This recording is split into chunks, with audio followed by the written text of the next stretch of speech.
नमस्कार दोस्तों, स्वागत है आप सभी का एक बार फिर से उत्कर्ष नर्सिंग क्लासेज के ऑनलाइन प्लेटफॉर्म के ऊपर, जहां पे हम लेके आए एक और धमाकेदार सेशन। जी हाँ दोस्तों, CHO एग्जाम स्पेशल सेशन, जहां पे हम बात करते हैं CHO एग्जाम में आने वाले तमाम उन क्वेश्चंस की। हम बात करेंगे CHO एग्जाम के पॉइंट ऑफ व्यू में कुछ महत्वपूर्ण टॉपिक्स की, उन सब्जेक्ट की जहाँ से एग्जाम में बार बार सवाल पूछे जाते हैं। जैसे कि आपको पता है कि इस एग्ज़ाम के अंदर 4-5 सब्जेक्ट जो है वो बहुत ही ज़्यादा इंपॉर्टेंट है, जिसमें बेसिक ह्यूमन एनाटॉमी है और इसके अलावा जो है वहाँ पे मेडिकल सर्जिकल का पोर्शन है, कम्युनिटी है, OBG है, आपका पीडियाट्रिक चाइल्ड हेल्थ नर्सिंग जिसको हम कहते हैं। तो इन सभी चीज़ों को पढ़ने, समझने और सीखने के लिए पूरे सेशन से जुड़ जाइएगा। सेशन में हम करने वाले हैं तमाम वो बातें जो इस एग्ज़ाम में सफलता से कम कुछ भी हमें स्वीकार ना हो ऐसा फीलिंग दे। तो शुरुआत करते हैं एक शानदार सेशन की, और सेशन का सबसे पहला क्वेश्चन दोस्तों आप लोगों के लिए जो हमने लास्ट CHO के सेशन के अंदर पढ़ा था।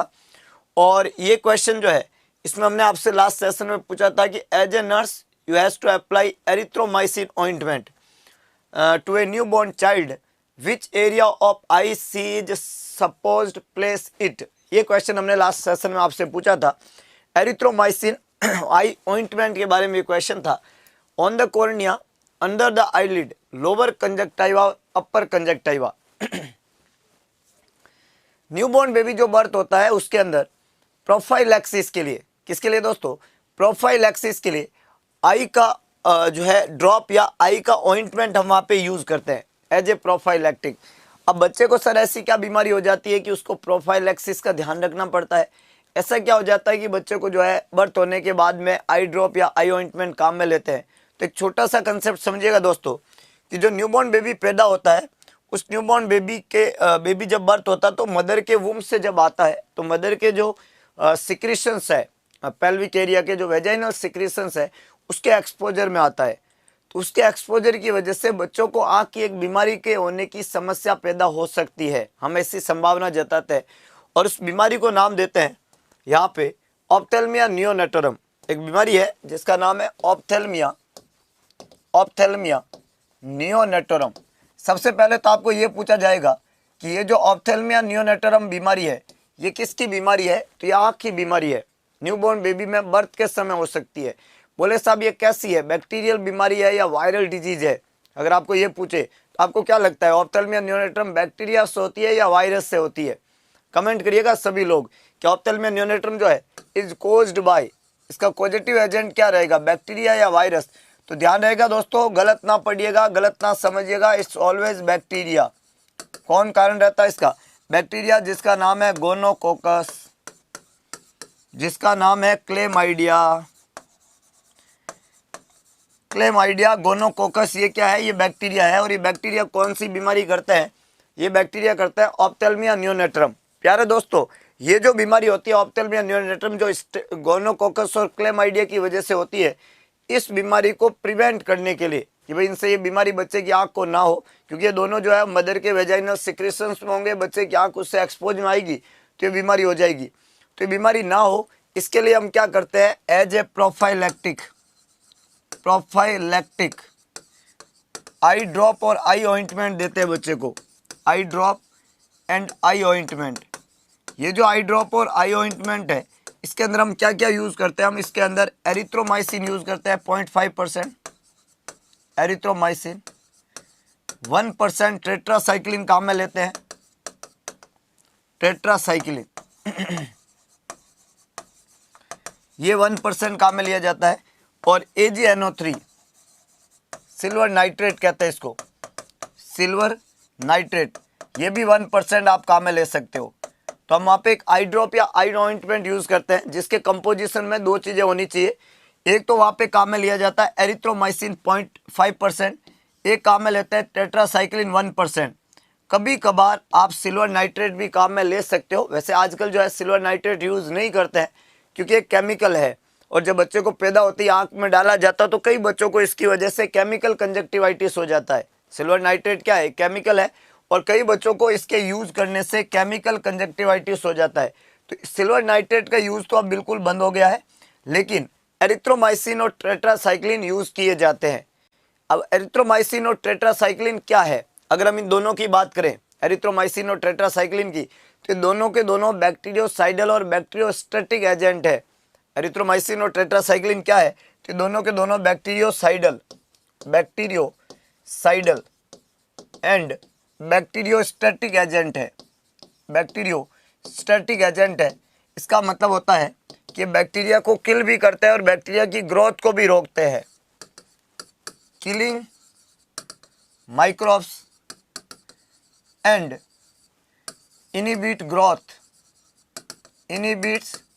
ग्रोथ।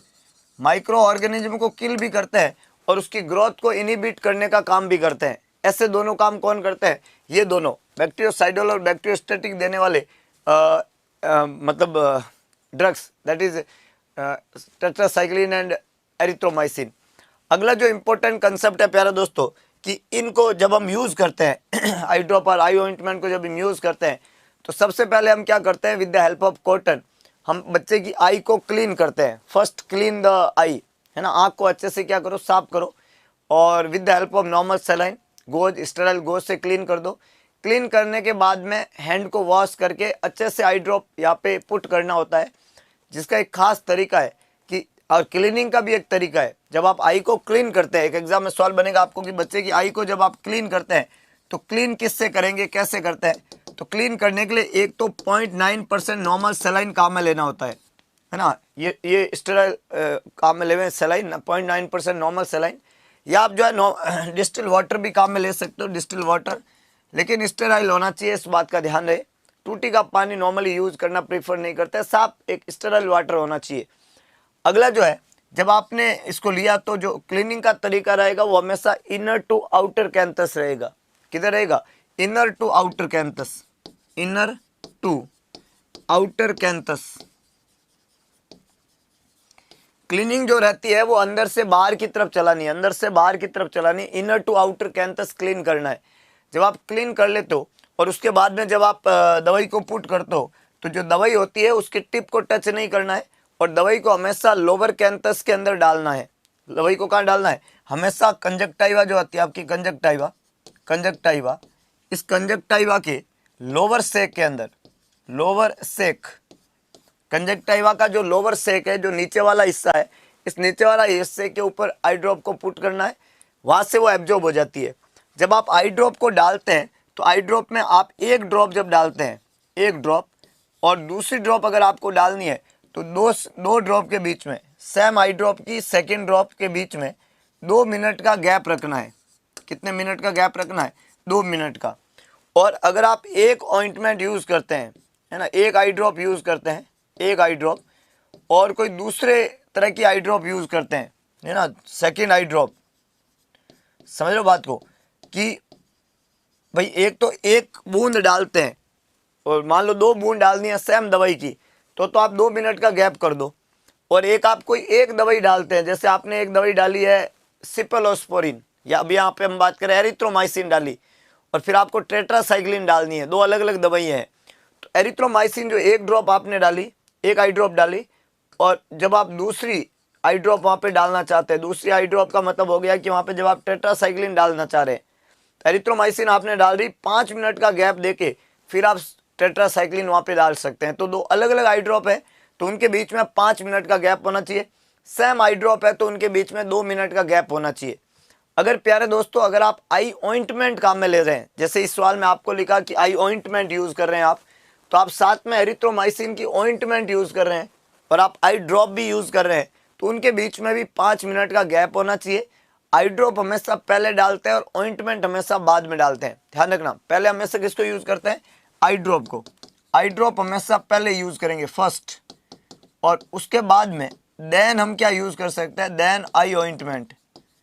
पहले हम क्या यूज़ करेंगे, आई ड्रॉप, और उसके बाद में हम क्या यूज़ करेंगे, आई ऑइंटमेंट। तो आई ऑइंटमेंट कभी पहले यूज़ नहीं करते हैं, पहले आई ड्रॉप और उसके बाद में आई ऑइंटमेंट।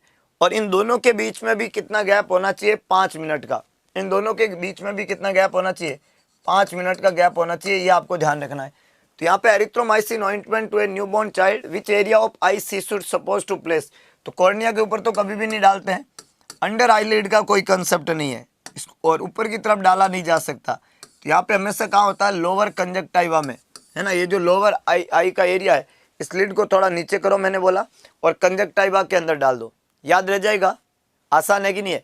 तो कैसे आई ड्रॉप आई ऑइंटमेंट यूज करते हैं, एरिथ्रोमाइसिन टेट्रासाइक्लिन का क्या काम है, प्रोफाइलैक्टिक का क्या मतलब है, कौन सी बीमारी हो जाती है बच्चों को पैदा होते ही और उसका पॉजिटिव एजेंट क्या है, एक एक करके ये सवाल एग्जाम में पूछे जाते हैं। तो आपको इन सभी बातों का ध्यान रखना है। Erythromycin tetracycline AgNO3। अगला क्वेश्चन, एज ए नर्स आप असेस कर रहे हैं ओरल कैविटी को। प्यारे दोस्तों, यहाँ जिसको आप असेस कर रहे हैं वो है आपका ओरल कैविटी। 6 महीने का इन्फेंट है। पेरेंट्स ने पूछा which teeth will erupt first, how should the nurse respond. Parents ने आपसे पूछ लिया कि कौन सा दांत जो है वो सबसे पहले इरप्ट होगा। तो एज ए नर्स आपको क्या लगता है, कैसे रेस्पॉन्ड करेंगे आप, कौन सा दांत सबसे पहले इरप्ट होता है। सवाल जो है वो पूरी तरीके से डेंटिस्ट का क्वेश्चन है। तो डेंटल प्रोसेस के अंदर कौन सा दांत पहले आता है, कौन सा बाद में आता है, ये सभी बातें आपको पता होना चाहिए। तो एज ए नर्स आप क्या बताएंगे पेरेंट्स को यहाँ पे। पहला प्यारे दोस्तों इंसीजर, दूसरा है कैनाइन, तीसरा है अपर मोलर और चौथा है लोअर मोलर। अब देखो, हमने जब डेंटिशन के बारे में पढ़ा तो मैंने 2 बातें आपको बताई। दांत हमारी जिंदगी में 2 बार आते हैं, है ना। कोई भी ऑर्गन 2 बार नहीं आता है। हैव यू एनी आइडिया, हमारी बॉडी में कोई ऐसा ऑर्गन है जो 2 बार आता है। आपका जवाब हमेशा ही ना रहेगा, क्योंकि ऐसा कोई ऑर्गन नहीं है जो 2 बार आता हो, पहले आया फिर गया फिर आया, नहीं। लेकिन दांत 2 बार आते हैं। ऐसा क्यों, क्या आप जवाब दे सकते हैं कि भाई ऐसा क्या होता है कि दांत जिंदगी में 2 बार आता है, बाकी कोई ऑर्गन 2 बार आता ही नहीं है, हैं। 2 तरह के दांत होते हैं। एक दांत को हम बोलते हैं टेम्पररी, और एक को हम बोलते हैं परमानेंट। क्या बोलते हैं, एक होता है टेम्पररी और एक होता है परमानेंट। ये जो टेम्पररी है इसको हम जो है मिल्क टीथ भी बोलते हैं, मिल्क टीथ। इसको हम डेसिडुअस टीथ भी बोलते हैं, डेसिडुअस टीथ, टेम्पररी टीथ। इनको हम प्राइमरी टीथ भी बोलते हैं, प्राइमरी। क्या बोलते हैं, प्राइमरी टीथ। जबकि इनको क्या बोलते हैं, secondary teeth, permanent teeth, secondary teeth, permanent teeth. ये जो टेम्पररी टीथ होता है, मिल्क टीथ होता है, डेसिडुअस टीथ होता है, प्राइमरी टीथ होता है, ये टोटल नंबर के अंदर 20 होते हैं, 20। ये नंबर्स के अंदर टोटल कितने होते हैं, 20 होता है, 20 होते हैं। ये टोटल नंबर के अंदर 32 होते हैं, 32। टोटल नंबर के अंदर कितने होते हैं, 32 होते हैं। तो ये टोटल नंबर में 20 होते हैं, ये टोटल नंबर में 32 होते हैं। इनका जब हम फॉर्मूला निकालते हैं, इनका जब फॉर्मूला निकाल देते हैं तो इनका फॉर्मूला होता है प्यारे दोस्तों 2102 अपॉन 2102 इंटू 2, और इसका फॉर्मूला होता है 2123 अपॉन 2123 इंटू 2। ये दांतों का फॉर्मूला है। 2 तरह के दांत है, एक दांत को हम बोलते हैं टेम्पररी और एक को बोलते हैं परमानेंट।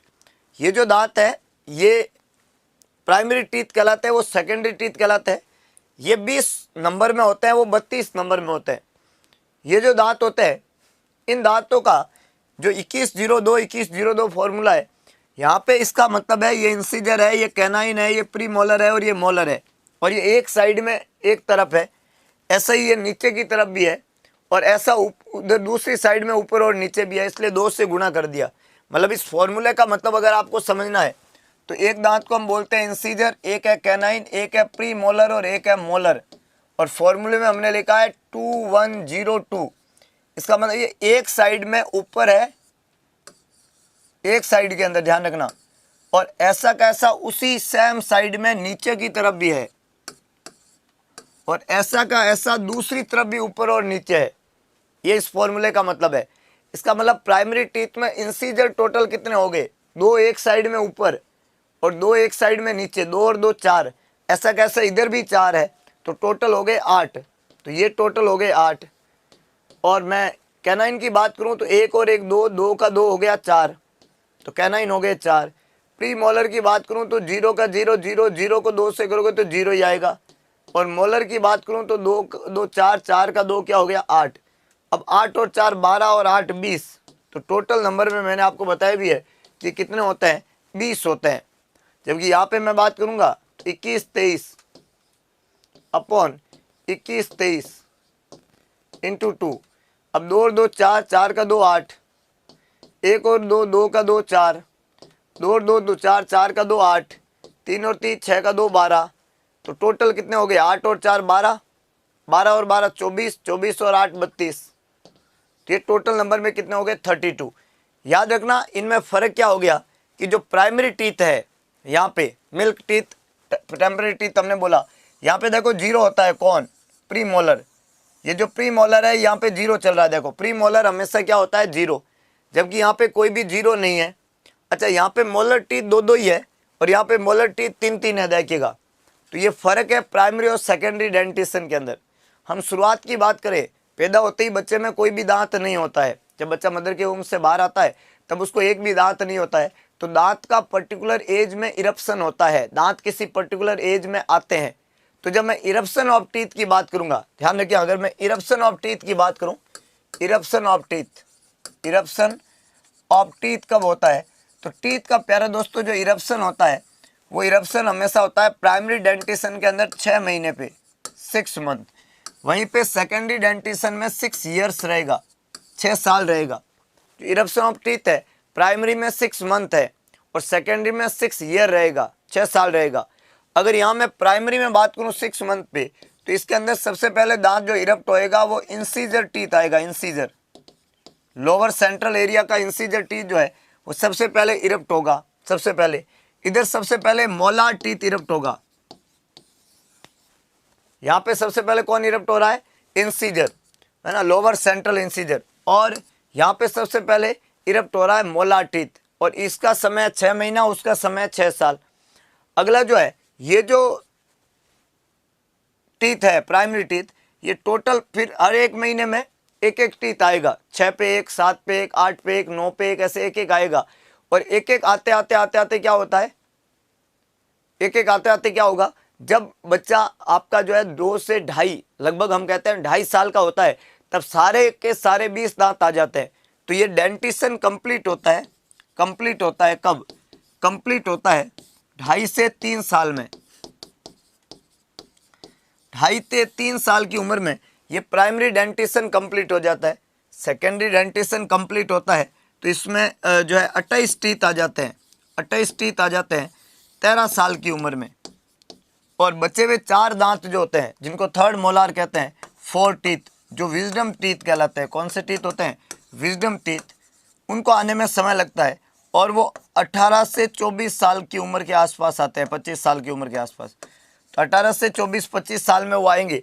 उनको विजडम टीथ के नाम से जानते हैं। वो थर्ड मोलर है और वो नंबर में 4 होते हैं, उनको थर्ड मोलर कहते हैं, है ना। मोलर टीथ में तीसरे नंबर वाला, जो एक ऊपर इधर होगा, एक इधर होगा, ऐसा ही एक इधर और एक इधर, तो टोटल नंबर में 4 होंगे। तो 28 दांत तो आ जाते हैं 13 साल की उम्र में। और बचे हुए जो 4 दांत है थर्ड मोलर है वो 18 से 24 साल की, 25 साल की उम्र में वहाँ पे आएंगे। तो यहाँ पे ये कुछ बातें आपको याद रखना है कि डेंटिशन का प्रोसेस क्या होता है, प्राइमरी टीथ क्या है, सेकेंडरी टीथ क्या है, मिल्क टीथ क्या है, टीथ का इरप्शन कब होता है। एक और वर्ड होता है डिलेड डेंटिशन। तो अगर आपको एग्जाम में ये पूछे कि भाई बताओ प्यारे दोस्तों को कि अगर कोई बच्चा पैदा हुआ और उसमें डिले हो गया डेंटिशन, डिलेड डेंटिशन हो गया और पर्टिकुलर समय पे दांत आना चाहिए था, 6 महीने में आया ही नहीं, 7 महीने में भी नहीं आया, 8 महीने पे भी नहीं आया, 9 महीने पे भी नहीं आया, कौन सी ऐसी उम्र है जहाँ पे जाके हम बोलेंगे कि हाँ भाई बच्चे को डिले हो गया डेंटिशन? तो याद रखना डेंटिशन डिले की कहानी रहती है कि अगर बच्चा जो है वो 13 महीने से ज़्यादा हो गया है ना। डिले डेंटिशन कब काउंट करेंगे? 13 महीने से, 13 मंथ और मोर, है ना। अगर कोई बच्चा जो है वो 13 महीने से ज़्यादा का समय ले चुका है तो अब ये डिलेड डेंटिशन में काउंट होगा। 13 महीने से पहले डिलेड डेंटिशन काउंट नहीं करते हैं। एक और इम्पोर्टेंट बात, जो बच्चे को डिलेड डेंटिशन हो जाता है ये हमेशा इंडिकेट करता है, जिन बच्चे के दांत नहीं आते ये इंडिकेट करता है कि बच्चे को हाइपोथायरॉयडिज्म है, बच्चे को थायराइड हार्मोन की क्या है, कमी है, ऐसा बॉडी का इंडिकेशन होता है। तो जिस बच्चे के दांत नहीं आते हैं हम ऐसा सोच सकते हैं कि उसको थायराइड हार्मोन की शायद कमी होगी।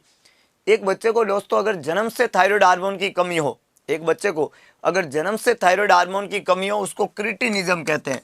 क्या कहते हैं? Cretinism. Cretinism is always known as congenital hypothyroidism. अच्छा, दांत नहीं आने के और क्या रीजन हो सकते हैं? रिकेट्स हो सकता है, रिकेट्स। और क्या हो सकता है, माल न्यूट्रिशन हो सकता है। दांत नहीं आने के और क्या रीजन हो सकता है, रिकेट्स हो सकता है, माल न्यूट्रिशन हो सकता है। लेकिन जो प्राइमरी रीजन है वो है हाइपोथायरॉयडिज्म। कुछ बच्चे, ये तो डिलेड डेंटिशन वाले बच्चे हैं, कुछ बच्चे जो होते हैं उनके दांत जल्दी भी आ जाते हैं, है ना, ये तो लेट बच्चा है। कुछ बच्चे हैं जिनके दांत जल्दी भी आ जाते हैं। अगर किसी के दांत जल्दी आ जाए उसको हम किस नाम से जानते हैं, उसको हम नाम से जानते हैं नियोनेटल टीथ। नियोनेटल टीथ, वो दांत जो नियोनेटल एज में आ गया, जन्म से ही दांत प्रेजेंट है, दांत के साथ ही पैदा हुआ है, ये जो बच्चा है, ये नियोनेटल टीथ जो है हमेशा इंटरफेयर करता है, interfere with exclusive breast feeding. और दूसरा, ये थोड़ा लूज होता है, loose, neonatal teeth loose, risk of aspiration रहता है ना, risk of aspiration. Neonatal teeth थोड़ा लूज होता है तो एस्पिरेशन की रिस्क होती है। नियोनेटल टीथ जो है वो हमेशा एक्सक्लूसिव ब्रेस्ट फीडिंग में इंटरफेयर करने का काम करता है। तो यहाँ पे इस दांत को मैनुअली, है ना, मैनुअली रिमूव कर देते हैं। इस दांत को क्या कर देते हैं, मैनुअली रिमूव कर देते हैं, मैनुअली रिमूव कर देते हैं with the help of gloved hand. Gloved hand से मैनुअली इसको क्या कर दिया जाएगा, रिमूव कर दिया जाएगा। इस तरह की कहानी यहाँ पे रहती है। तो यहाँ पे प्यारे दोस्तों दांतों के बारे में कुछ बातें हमने आपको बताई, डेंटिशन क्या होता है, कैसे होता है, किस उम्र में कितने दांत आने चाहिए, प्राइमरी टीथ क्या होता है, सेकेंडरी टीथ क्या होता है, मिल्क टीथ क्या होता है, ये सब एक एक करके क्वेश्चन पूछे हुए हैं। तो यहाँ पे क्या लिखा हुआ है, एक नर्स जो है वो असेस करिए ओरल कैविटी को, 6 महीने का बच्चा है, पेरेंट्स पूछ रहे हैं कि कौन सा दांत इरप्ट होगा सबसे पहले, तो आप कैसे रेस्पॉन्ड करेंगे। तो डेफिनेटली 6 महीने पे तो टेम्पररी टीथ ही आएंगे, परमानेंट तो 6 साल पे आएगा। और जो टेम्पररी टीथ सबसे पहले आएगा उस टीथ को हम क्या नाम देंगे, लोअर सेंट्रल इंसीजर। तो हमने यहाँ पे कैनाइन तो आएगा नहीं, मोलर, अपर मोलर, लोअर मोलर कुछ भी नहीं आएगा, जो आएगा वो इंसीजर टीथ होएगा। कौन सा टीथ होएगा, इंसीजर। मोलर टीथ जो होता है वो सेकेंडरी डेंटिशन में आता है, और प्राइमरी डेंटिशन में हमेशा इंसीजर होता है, लोअर सेंट्रल इंसीजर, याद रह जाएगा। तो यहाँ पे एक करेक्ट आंसर है, बाकी तीनों बातें गलत स्टेटमेंट है, इसलिए आंसर नहीं बनेंगे। हम अगले क्वेश्चन की तरफ बढ़ते हैं। नेक्स्ट क्वेश्चन, जिन्होंने अभी तक अगरबत्ती नहीं लगाई है, पूर्ण विश्वास के साथ में, पूर्ण मनोयोग के साथ में सेशन से जुड़ जाइए। और कुछ रसगुल्ले अभी जो सो रहे हैं, तो जितने भी हमारे 1200 रसगुल्ले हैं उन सभी को एक जिम्मेदारी उठानी है, और तमाम सभी गाँव और ढाणी में बैठे हुए अपने मन में CHO बनने का अरमान पाले हुए पिता की फिक्र को फक्र में बदलने के लिए उन सभी को जगा दीजिए और जोड़ दीजिए इस शानदार अद्भुत सेशन से, जहां बातें करते हैं ओवरऑल, जहां चीज़ें रहती है सबसे ज़्यादा ज़बरदस्त वाली, और हम यहाँ पे डील करते हैं एक से बढ़ के एक उन कतई जहर क्वेश्चंस की, जो इस बार इस नॉर्सेट के इस CHO के एग्ज़ाम में आप लोगों को पूरी मदद करें, क्योंकि यहाँ पे सफलता से कम कुछ भी मंजूर नहीं है। और सफलता जो है वो किसी की गुलाम नहीं है, वो सिर्फ मेहनत करने वाले पे फिदा होती है। तो लगातार आपका सतत मेहनत, सतत प्रयास ही आपको सफल बना सकता है। प्यारे दोस्तों, यहाँ पे बोला गया है फ्लूइड ओवरलोड इन पेशेंट में कोज। अगर किसी मरीज में फ्लूइड ओवरलोड हो जाए, आप किसी मरीज को IV फ्लूइड दे रहे थे और उस IV फ्लूइड का क्या हो गया, ओवरलोड हो गया, तो अगर किसी मरीज में फ्लूइड का ओवरलोड हो जाएगा तो आप बता दीजिए कि उस मरीज में वो ओवरलोड ऑफ फ्लूइड क्या कर सकता है, angio oedema, peripheral oedema, pulmonary oedema, cerebral oedema.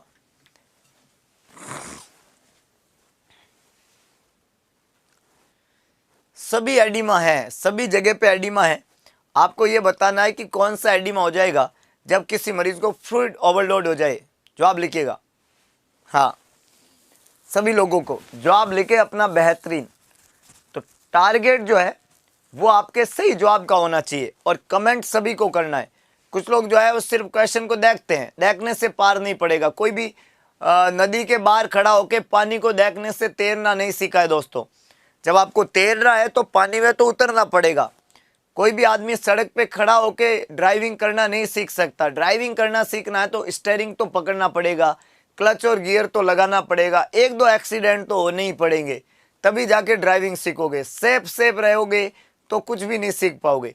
तो एक्सीडेंट होने दो, गलत और सही होने दो, आपको अपना जवाब लिखना है। अब देखो यहाँ पे एक वर्ड यूज हुआ प्यारे दोस्तों, एंजियो एडिमा। एंजियो एडिमा का मतलब होता है जनरलाइज एडिमा। जनरलाइज्ड एडिमा पूरी बॉडी का जो जनरलाइज एडिमा है, जिसको हम एक वर्ड यूज करते हैं एनासार का, और इसके होने का यहाँ पे कारण है एंजियोएडिमा का, वो है anaphylactic reaction. Anaphylactic reaction angioedema जो होता है वो बेसिकली एनाफाइलेटिक रिएक्शन की वजह से होता है, और इसमें मरीज को जो है डिस्निया ऑन एक्सर्शन, ब्रेथलेसनेस, ये सब सिम्टम आते हैं, ब्रेथलेसनेस। और ये एक तरह का हाइपर सेंसिटिविटी रिएक्शन के रूप में डेवलप हुआ है, एनाफाइलेटिक रिएक्शन के रूप में। एक लिखा हुआ है पेरिफेरल एडिमा, हार्ट फेलियर के मरीज में होता है, हार्ट फेलियर के मरीज में होता है। उन मरीजों में देखने को मिलता है जिनमें डिक्रीज हो जाता है वीनस रिटर्न, जिनमें डिक्रीज हो जाता है वीनस रिटर्न। जब आपके जो पेरिफेरल एरिया है, लोअर एक्सट्रीमिटीज है, वहाँ से वीनस रिटर्न अगर नहीं हो पाता है और पेरिफेरी के अंदर फ्लूइड एक्यूमुलेट होता है, तो इसको हम किस नाम से जानते हैं? पेरिफेरल एडिमा के नाम से जानते हैं। हार्ट फेलियर के मरीज में बहुत कॉमन है, specially right heart failure. Specially कौन से हार्ट फेलियर में?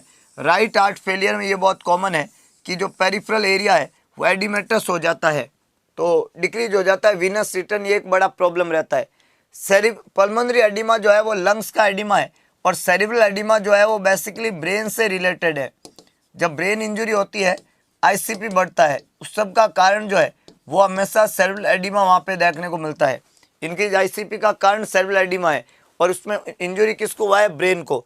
अब प्यारे दोस्तों, यहाँ पे एक बात आपको ध्यान रखनी है कि when ever the client have angioedema, peripheral oedema और सेरिब्रल एडिमा, उसके कुछ पर्टिकुलर रीजन होते हैं, कुछ पर्टिकुलर रीजन। जैसे एनाफाइलेटिक रिएक्शन हुआ तो एंजियोएडिमा हुआ, जैसे किसी मरीज को ब्रेन इंजरी हुआ तो सेरिब्रल एडिमा हुआ, किसी मरीज को हार्ट फेल हुआ तो पेडल एडिमा हुआ।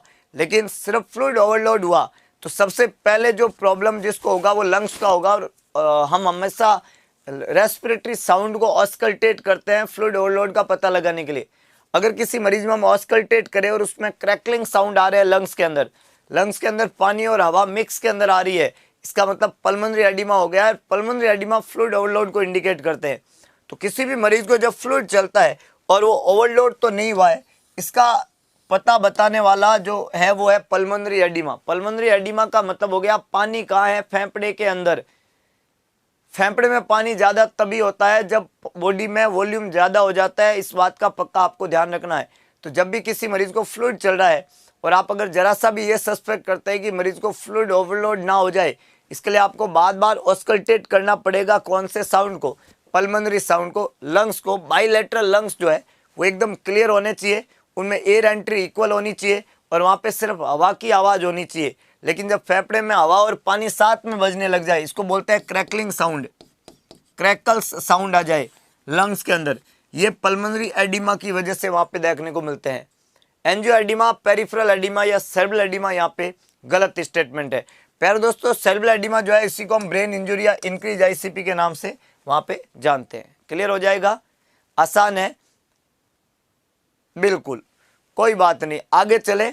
हाँ, पल्मोनरी साउंड को ऑस्कल्टेट करना with the help of stethoscope. जब आप साउंड को सुनते हैं, इसको हम क्या बोलते हैं? इसको हम ऑस्कल्टेशन बोलते हैं। ऑस्कल्टेशन क्या बोलते हैं? ऑस्कल्टेशन के नाम से जानते हैं, ऑस्कल्टेशन, है ना, स्टेथोस्कोप से जब साउंड को सुनते हैं।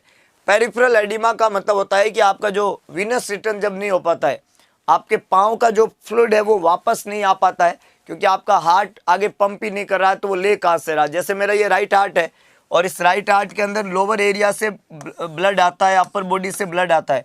अब मान लो मेरा राइट हार्ट काम ही नहीं कर रहा है, तो ये नीचे वाला जो ब्लड है इसको भी नहीं ले रहा, ऊपर वाले ब्लड को भी नहीं लेता है, तो ये ब्लड जो है ये वीनस रिटर्न हो नहीं पाता है, तो ये वहीं पे इकट्ठा होता है, ऊपर इकट्ठा होता है। वहाँ इकट्ठा होगा तो पेडल एडिमा होगा, लीवर में इकट्ठा होगा तो हिपेटोमेगली होगा, स्प्लीन में इकट्ठा होगा तो स्प्लीनोमेगली होगा, ऊपर इकट्ठा होगा तो जुगुलर वैन का डिस्टेंशन देखने को मिलेगा।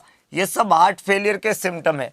जब राइट साइड का हार्ट फेल हो जाएगा तो ये सभी बातें, जुगुलर वैन का डिस्टेंशन, पेरिफेरल एडिमा, हिपेटोमेगली, स्प्लीनोमेगली, ये सब बातें वहाँ पे देखने को मिलती है। तो यहाँ पे प्यारे दोस्तों जो करेक्ट आंसर रहेगा वो रहेगा आपका पल्मोनरी एडिमा। ये पेरिफेरल एडिमा नहीं होगा, इसको एंजियोएडिमा नहीं बोलेंगे, और इसको सेरिब्रल एडिमा तो बिल्कुल नहीं बोलेंगे। सेरिब्रल एडिमा हमने बोला किस में होता है? ब्रेन की इंजरी के अंदर होता है, इस बात का आपको ध्यान रखना है। क्लियर है? अगला क्वेश्चन देखिएगा दोस्तों, सोच के जवाब लिखे, बहुत इंटरेस्टिंग है, सारे क्वेश्चन एग्जाम में ये पूछे जाते हैं। हाँ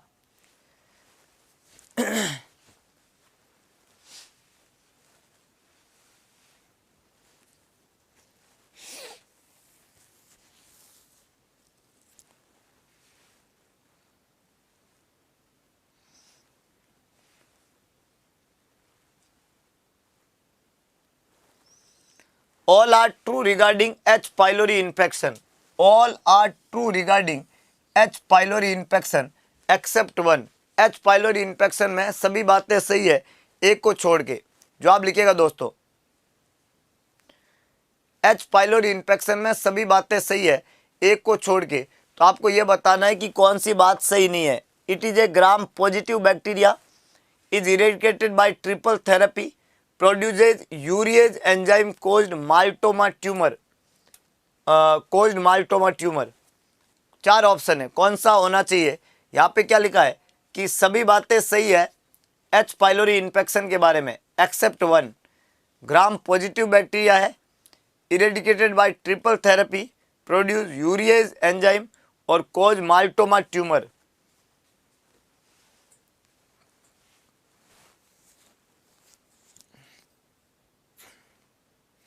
सभी लोग डी आंसर क्यों लिख रहे हैं, मुझे ये समझ में नहीं आ रहा है। मतलब पहली बार सुना आपने इसलिए डी आंसर लिख रहे हैं कि साहब सर माइल्टोमा ट्यूमर पता नहीं क्या होता, हमने पहली बार सुना है, शायद ये बैक्टीरिया नहीं करता होगा इसलिए डी आंसर। ऐसे जवाब ना दे रसगुल्ले। आपने ज़िंदगी में पहली बार सुना इसका मतलब नहीं है कि ये बैक्टीरिया ये ट्यूमर नहीं करता है, और ये थोड़ा विश्वास की कमी की वजह से भी हो सकता है। जब आपको खुद के ऊपर विश्वास नहीं होता है, अंदर से जब नेगेटिव फीलिंग आती है, कई लोग अंदर से नेगेटिव ही सोचते हैं अपने लिए। हमेशा क्या सोचते हैं, मेरा कहाँ होगा, तो समझ लो, लिखा लो स्टाम्प पेपर के ऊपर कि कभी भी नहीं होगा। याद रखो, अगर आपकी फीलिंग आपके लिए ये आ रही है कि मेरा नहीं होगा, तो क्यों होगा भाई। एक सिंपल कंसेप्ट है। तो अगर आप नेगेटिव तरीके से सोचेंगे, बिना विश्वास के काम करेंगे, तो काम में सफलता बिल्कुल भी नहीं है, ध्यान रखना। तो ये बात गलत है यहाँ पे कि कोजेज माइल्टोमा ट्यूमर, ये माइल्टोमा ट्यूमर कोज करता है, ये माइल्टोमा ट्यूमर का कोजेज है, ये बात बिल्कुल सही है। It can cause maltoma tumour, it can produce urease enzyme, है ना। जब हम ये बैक्टीरियल इन्फेक्शन होता है तो यूरिया ब्रेथ टेस्ट करते हैं, इसका पता लगाने का जो टेस्ट होता है उसको बोलता है यूरिया ब्रेथ टेस्ट, है कि नहीं, जिससे पता करते हैं कि भाई ये माइक्रोब्स जो है हमारे बॉडी में है या नहीं है, यूरिया ब्रेथ टेस्ट, ठीक है। Bacterial infection of the stomach, it is eradicated by triple therapy, सही बात है। इसका इरेडिकेशन जो है वो किससे होता है, ट्रिपल थेरेपी से होता है। जो आपका एच पाइलोरी इन्फेक्शन है उसका इरेडिकेशन करने के लिए हम ट्रिपल थेरेपी काम में लेते हैं। प्यारे दोस्तों, क्या आपको पता है ट्रिपल थेरेपी क्या क्या होती है। तो ट्रिपल थेरेपी में 2-3 बातें होती है। एक दवाई यहाँ पे जो रहती है वो है आपका एमोक्सिसिलिन, एमोक्सिसिलिन, एक तो ये दवाई रहता है। एक आपका मेट्रोनिडाजोल, मेट्रोनिडाजोल, है ना। और एक आपका जो है H2 receptor blocker, H2 receptor blocker काम में ले सकते हो। पेंटोप्राजोल, रेबिप्राजोल, इसोमप्राजोल, PPI, ये भी काम में ले सकते हो। मतलब H2 रिसेप्टर ब्लॉकर या PPI, जैसे रेनिटिडिन है, सिमेटिडिन है, निजेटिडिन है, ये H2 रिसेप्टर ब्लॉकर है। पेंटोप्राजोल, रेबिप्राजोल, ओमिप्राजोल, ये सब PPIs है। तो you can use the PPIs and you can use the H2 receptor blocker. एक है मेट्रोनिडाजोल और एक काम में लेता है एमोक्सिसिलिन। इन तीनों को मिला के हम किस नाम से जानते हैं, इन तीनों को हम ट्रिपल थेरेपी के नाम से जानते हैं, जो इस बैक्टीरिया के खिलाफ इफेक्टिव रहता है। आपने देखा भी होगा कि एच पाइलोरी किट के नाम से ये मार्केट में अवेलेबल होता है। मार्केट में ये कैसे आएगा, HP किट। और HP किट जो होता है इसमें आप देखोगे कि 3 टैबलेट ऐसे, 3 ऐसे, 6 टैबलेट का एक स्ट्रिप आता है। तीनों गोली एक साथ सुबह लेनी होती है, तीनों गोली एक साथ शाम को लेनी होती है। उसके ऊपर लिखा होता है कि मॉर्निंग के अंदर और ये इवनिंग के अंदर, इस तरीके से। मतलब ये एक स्ट्रिप होता है, सिंगल स्ट्रिप, है कि नहीं। और ऐसा जो है आप हफ्ते भर के लिए ले रहे हो तो 7 स्ट्रिप काम में लेने पड़ेंगे। तो इस तरीके से HP किट के नाम से आता है। ये ट्रिपल थेरेपी है जिससे इरेडिकेट होता है। पर आप देखेंगे कि स्टोमक का pH कैसा है। प्यारे दोस्तों, स्टोमक का pH कैसा है। स्टोमक का pH होता है हाईली एसिडिक। ये मेरा जो स्टोमक है इसका pH है हाईली एसिडिक। कैसा होता है, हाईली एसिडिक है। हाईली एसिडिक का मतलब होता है कि लगभग प्यारे दोस्तों इसका pH लगभग 3 के आसपास रहता है, 3। और इतने हाईली pH के ऊपर अगर कोई बैक्टीरिया सर्वाइव कर रहा है और सर्वाइव ही नहीं कर रहा है, वो बैक्टीरिया जाके यहाँ पे स्टोमक के अंदर पेप्टिक अल्सर या गैस्ट्रिक अल्सर भी कर देता है। इतना खतरनाक बैक्टीरिया जो ये सब काम कर सकता है, वो कोई पॉजिटिव बैक्टीरिया नहीं हो सकता। डेफिनेटली कोई नेगेटिव आदमी है, कोई बुरा से बुरा सोचने वाला आदमी है जो इतनी बड़ी प्रोटेक्टिव मैकेनिज्म को ही ब्रेक करके और वहाँ पे आपको इन्फेक्शन कर देता है, एच पाइलोरी इन्फेक्शन या पेप्टिक अल्सर या गैस्ट्रिक अल्सर, तो डेफिनेटली ये कोई नेगेटिव बैक्टीरिया ही होगा, ये पॉजिटिव नहीं है। एच पाइलोरी एक नेगेटिव बैक्टीरिया है जो कि स्टोमक की हाईली एसिडिक पीएच जो 3 और 3 से भी कम होती है, ऐसी पीएच के ऊपर भी जिंदा रहता है। तो ये ग्राम नेगेटिव बैक्टीरिया है, ना कि ग्राम पॉजिटिव बैक्टीरिया है, याद रह जाएगा। तो it's always a negative bacteria.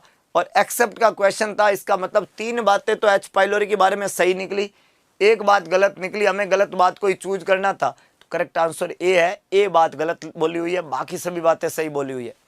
याद रह जाएगा प्यारे दोस्तों, कौन सी बात सही है, कौन सी बात गलत है और क्यों गलत है। और एच पाइलोरी का पूरा नाम क्या है, what is the full form of H pylori, ये अगर आपको पूछ ले, है ना, एग्जाम में, एच पाइलोरी को क्या बोलते हैं, तो इसको बोलते हैं हेलिकोबैक्टर पाइलोरी। क्या बोलते हैं, हेलिकोबैक्टर पाइलोरी। एच पाइलोरी का मतलब होता है हेलिकोबैक्टर पाइलोरी। क्या बोलेंगे हम इसको, हेलिकोबैक्टर पाइलोरी। अगला नेक्स्ट देखिएगा दोस्तों, एक और इंटरेस्टिंग क्वेश्चन, सोच के जवाब लिखिएगा क्या आंसर होना चाहिए। छोटा सवाल है और इजी सवाल है।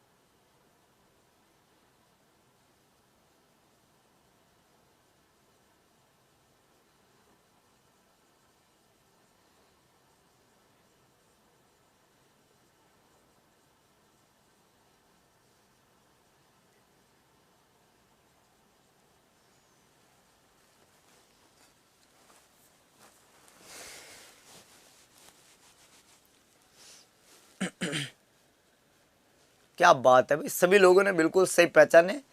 बड़ा आसान सवाल है। Type of solution that cause water to shift from cell to plasma. अलग अलग सॉल्यूशन यहाँ पे होते हैं, जैसे हमने कुछ सॉल्यूशन के नाम आपको बताने हैं। मैं अगर आपको ये कहूँ कि एक सॉल्यूशन है आइसोटोनिक, मैंने बोला आपको कि एक सॉल्यूशन है और जिसका नाम क्या है, वो है आइसोटोनिक टाइप का, तो आप क्या कहेंगे, सर आइसोटोनिक वो होता है जिसका टोन, जिसकी कंसंट्रेशन हमारी बॉडी की कंसंट्रेशन के इक्वल होती है। जब किसी सॉल्यूशन की कंसंट्रेशन बॉडी कंसंट्रेशन के इक्वल होती है तो उसको आइसोटोनिक के नाम से जानते हैं। किसके नाम से जानते हैं, आइसोटोनिक। तो यहाँ पे कोई शिफ्टिंग नहीं होती है, देयर इज नो शिफ्टिंग। जब आइसोटोनिक होता है तो किसी भी तरीके का कोई शिफ्टिंग नहीं होता है फ्लूइड का, ना तो फ्लूइड सेल के अंदर से बाहर जाता है, ना बाहर वाला अंदर आता है। तो इसको हम किस नाम से जानते हैं, इसको हम किस नाम से जानते हैं, आइसोटोनिक के नाम से जानते हैं। तो ये तो बिल्कुल गलत हो गया है कर। दूसरा जो होता है वो है हाइपोटोनिक। हाइपोटोनिक प्यारे दोस्तों, जब भी हाइपोटोनिक होगा सॉल्यूशन, प्लाज्मा हाइपोटोनिक होगा, तो सेल का जो फ्लूइड है, सेल के वो जो फ्लूइड है, मतलब सेल के अंदर जो है वो फ्लूइड शिफ्ट होगा, क्योंकि सेल में सॉल्यूट की कंसंट्रेशन ज़्यादा है। तो हाइपोटोनिक हमेशा क्या करता है कि प्लाज्मा से फ्लूइड को कहाँ भेजता है, प्लाज्मा से फ्लूइड को भेज देता है सेल के अंदर। कहाँ भेजता है, सेल के अंदर। आपको यहाँ पे पूछा है कि water to shift from cell to plasma, cell to plasma पूछा है, प्लाज्मा टू सेल पूछा जाता तो ये हाइपोटोनिक का काम होता। तो आइसोटोनिक तो कुछ नहीं करता है, और हाइपोटोनिक जो है हमने बोला plasma to cell, plasma to cell, not cell to plasma. तो सेल टू प्लाज्मा के लिए क्या करना पड़ेगा, सेल टू प्लाज्मा के लिए देना पड़ेगा हाइपरटोनिक, है ना। सेल टू प्लाज्मा जो है, प्लाज्मा से सेल में जा रहा है, सेल फूल रही है, सेल फट रही है, ये तो हाइपोटोनिक में होता है। लेकिन जो हाइपरटोनिक होता है वो हमेशा क्या करता है, उसके अंदर जो फ्लूइड है प्लाज्मा में, वो उसकी टोन ज़्यादा है, तो सेल का जो पानी है प्लाज्मा में आ जाता है। तो यहाँ पे तो सेल जो है वो क्या हो जाएगी, फूल जाएगी, फूल जाएगी, है ना। और यहाँ पे क्या हो जाएगी, श्रिंक हो जाती है। यहाँ पे क्या हो जाती है, श्रिंक हो जाती है, सिकुड़ जाती है, श्रिंक हो जाना, पूरा पिचक जाना, है ना। यहाँ पे हम कह सकते हैं पिचक जाना, पिचक जाना। तो यहाँ पे तो सेल पिचक जाती है, यहाँ पे सेल फूल जाती है। तो यहाँ पे करेक्ट आंसर जो है वो हाइपरटोनिक रहेगा, डी यहाँ पे, सी नहीं रहेगा, बी नहीं रहेगा। और एल्केलाइन और एसिडिक जो है ये तो नेचर है, पीएच के आधार पे डिसाइड होता है। कोई भी चीज जब एल्केलाइन और एसिडिक होता है तो इसका डिसीजन किसके आधार पे करते हैं, पीएच के आधार पे करते हैं। तो एल्केलाइन, आइसोटोनिक, हाइपोटोनिक और हाइपरटोनिक, तो डी यहाँ पे करेक्ट आंसर है। हाँ, पिचकू सेल हो जाती है हाइपरटोनिक के केस में, सेल टू प्लाज्मा। कंसेप्ट समझ में आया। अब आप ये बताइए कि ऐसे कौन कौन से सॉल्यूशन है जो कि हाइपरटोनिक टाइप के होते हैं, जिसमें सेल का पानी जो है वो ब्लड के अंदर आ जाता है। मैनिटोल, जब आपका आईसीपी बढ़ता है तो मैनिटोल एक सॉल्यूशन है, 3% नॉर्मल सेलाइन एक सॉल्यूशन है, मैनिटोल एक सॉल्यूशन। क्या कर रहे हैं, सब प्लाज्मा से पानी को, प्लाज्मा के अंदर पानी को खींच रहे हैं सेल में से, सेल को पिचका रहे हैं। इस बात का आपको ध्यान रखना है, याद रह जाएगा। तो मैनिटोल उस तरह का कंसेप्ट है। हाइपोटोनिक में हम बात करें तो हाफ एनएस, 1/4 एनएस, ये सब हाइपोटोनिक में आते हैं। और मैं अगर आइसोटोनिक में बात करूं तो Ringer lactate, normal saline 0.9%, 5% dextrose, ये सब आइसोटोनिक में आएंगे। हाँ, D25 भी इसी में आता है, D25 भी इसी में आता है। जबकि हम एल्कलाइन और एसिडिक कंडीशन की बात करेंगे तो ये बिल्कुल डिफरेंट है। जैसे ये पीएच के आधार पर डिसाइड होता है। मान लो आपकी नॉर्मल पीएच आपको पूछी जाए, नॉर्मल पीएच है ना अपने ब्लड की, तो ये होता है 7.35 से 7.45, ये नॉर्मल पीएच है। इनका एक एवरेज वैल्यू निकाले तो 7.4 होता है। और प्यारे दोस्तों, ये जो पीएच है, ये पीएच अगर कम हो जाए, किससे कम हो जाए, 7.35 से कम हो जाए, तो इसको तो हम एसिडिक पीएच कहेंगे। कौन सा पीएच कहेंगे, एसिडिक। और ये पीएच जो है वो ज़्यादा हो जाए, किससे ज़्यादा हो जाए, 7.45 से, तब हम इसको एल्कलाइन के नाम से जानते हैं। तो पीएच का ज़्यादा हो जाना एल्कलाइन होता है और पीएच का कम हो जाना एसिडिक होता है। नॉर्मल पीएच जो है वो 7.35 टू 7.45 रहना चाहिए। तो पीएच जो है एसिडिटी और एल्कलाइन पीएच से डिसाइड होता है। और बाकी जो है टोन का डिसीजन जो होता है वो आइसोटोनिक, हाइपोटोनिक और हाइपरटोनिक, फ्लूइड का शिफ्ट जो है टोन को डिसाइड करेगा। और फ्लूइड का शिफ्ट किसके आधार पे होता है, आपके सोल्यूट के नंबर के आधार पे, कि अंदर सोल्यूट कितने हैं, सोल्यूट कम है सेल के अंदर या ज़्यादा है, प्लाज्मा में कम है या प्लाज्मा में ज़्यादा है, या दोनों में इक्वल है। इसके आधार पे फ्लूइड की शिफ्टिंग होगी कि फ्लूइड सेल के अंदर से बाहर होगा कि नहीं होगा। अगर होगा तो कौन सी केस में फ्लूइड जो है वो प्लाज्मा से अंदर जाता है, कौन से केस में फ्लूइड जो है वो प्लाज्मा से बाहर आता है। ऐसे अलग अलग कंडीशन वहाँ पे अप्लाई होते हैं, इस बात को आपको ध्यान रखना है। अगला क्वेश्चन प्यारे दोस्तों, हाँ, ओआरएस हमेशा हाइपोटोनिक होता है क्योंकि ओआरएस का जो टोटल ऑस्मोलैलिटी है हमारे प्लाज्मा की ऑस्मोलैलिटी से कम है। ये कंसेप्ट आपको याद रखना है। ब्लड जो है वो आइसोटोनिक सॉल्यूशन है। ये जितनी भी चीज़ें होती है हम ब्लड से ही डिसाइड करते हैं। प्लाज्मा कौन है, ब्लड ही तो है, तो ब्लड से ही फ्लूइड को कंपेयर करते हैं। तो यहाँ पे ब्लड स्टैंडर्ड है, वो तो कंपेरिजन का पार्ट बनेगा, इस बात का ध्यान रखना। हाँ,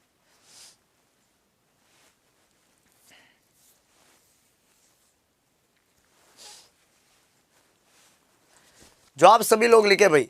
जवाब में ताकत और हिमाकत दोनों होनी चाहिए और कंफ्यूजन ना होना चाहिए। कंफ्यूजन को दूर करो, अपना बेस्ट जवाब लिखो, बेस्ट तरीके से, बेस्ट कंसेप्ट के साथ में चीज़ें हमेशा क्लियर रखो।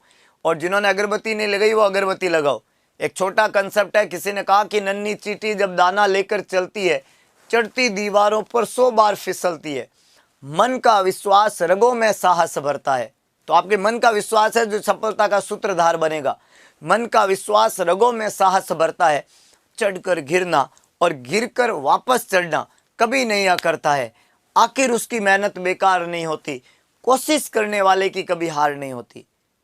ऑलवेज आपके हाथ में एक बात है और वो है आपकी बेस्ट कोशिश। हमेशा करो, अपना बेस्ट करने का कोशिश करो। अगले सवाल के साथ में, these which is the best indicator for health and nutritional status of a child. याद रखना दोस्तों, यहाँ पे हमने क्या बोला, इनमें से कौन सा बेस्ट इंडिकेटर है। बेस्ट इंडिकेटर किसका, बेस्ट इंडिकेटर हेल्थ और न्यूट्रिशनल स्टेटस का बच्चों के अंदर। Head circumference, height, chest circumference और वेट। याद रखना सबसे बेस्ट इंडिकेटर जो होता है वो होता है हाइट एंड वेट। हाइट जिसको हम लेंथ बोलते हैं, लेंथ एंड वेट। हाइट और वेट जो होता है ये हमेशा ही बेस्ट इंडिकेटर होता है हेल्थ और न्यूट्रिशनल स्टेटस का पता लगाने के लिए। हेल्थ और न्यूट्रिशनल स्टेटस का मतलब होता है कि नॉर्मल ग्रोथ जो होती है वो उस पैटर्न में हो रही कि नहीं हो रही है, इसका पता लगाने का सबसे बेस्ट टेस्ट जो है वो हाइट या लेंथ या वेट होता है। लेकिन सर अगर दोनों ही ऑप्शन में दिया हुआ हो हाइट और वेट, तो इसमें कोई डाउट नहीं है, weight is always the ideal one, क्योंकि हम छोटे बच्चे के हाइट को इतनी बार बार चेक नहीं करते हैं, लेंथ बार बार चेक नहीं करते हैं, हम वजन कई बार चेक करते हैं। तो प्यारे दोस्तों हम वेट की यहाँ पे बात करते हैं। अब मैं अगर वेट की बात करूं बच्चे में, न्यूबॉर्न बेबी में, तो बर्थ के समय ये जो वजन होता है ये 2.5 से 3.5 केजी होता है। बर्थ वेट जो न्यूबॉर्न बेबी का होता है वो 2.5 से 3.5 किलो होता है। एवरेज बर्थ वेट जो होता है वो 2.8 केजी होगा। एवरेज बर्थ वेट जो होता है वो कितना होता है, 2.8 केजी होता है। ये जो वजन होता है इसका 10% वेट लॉस करता है बच्चा टर्म बेबी, 15% करता है प्री टर्म बेबी। ये क्या करते हैं, वेट का लॉस करते हैं।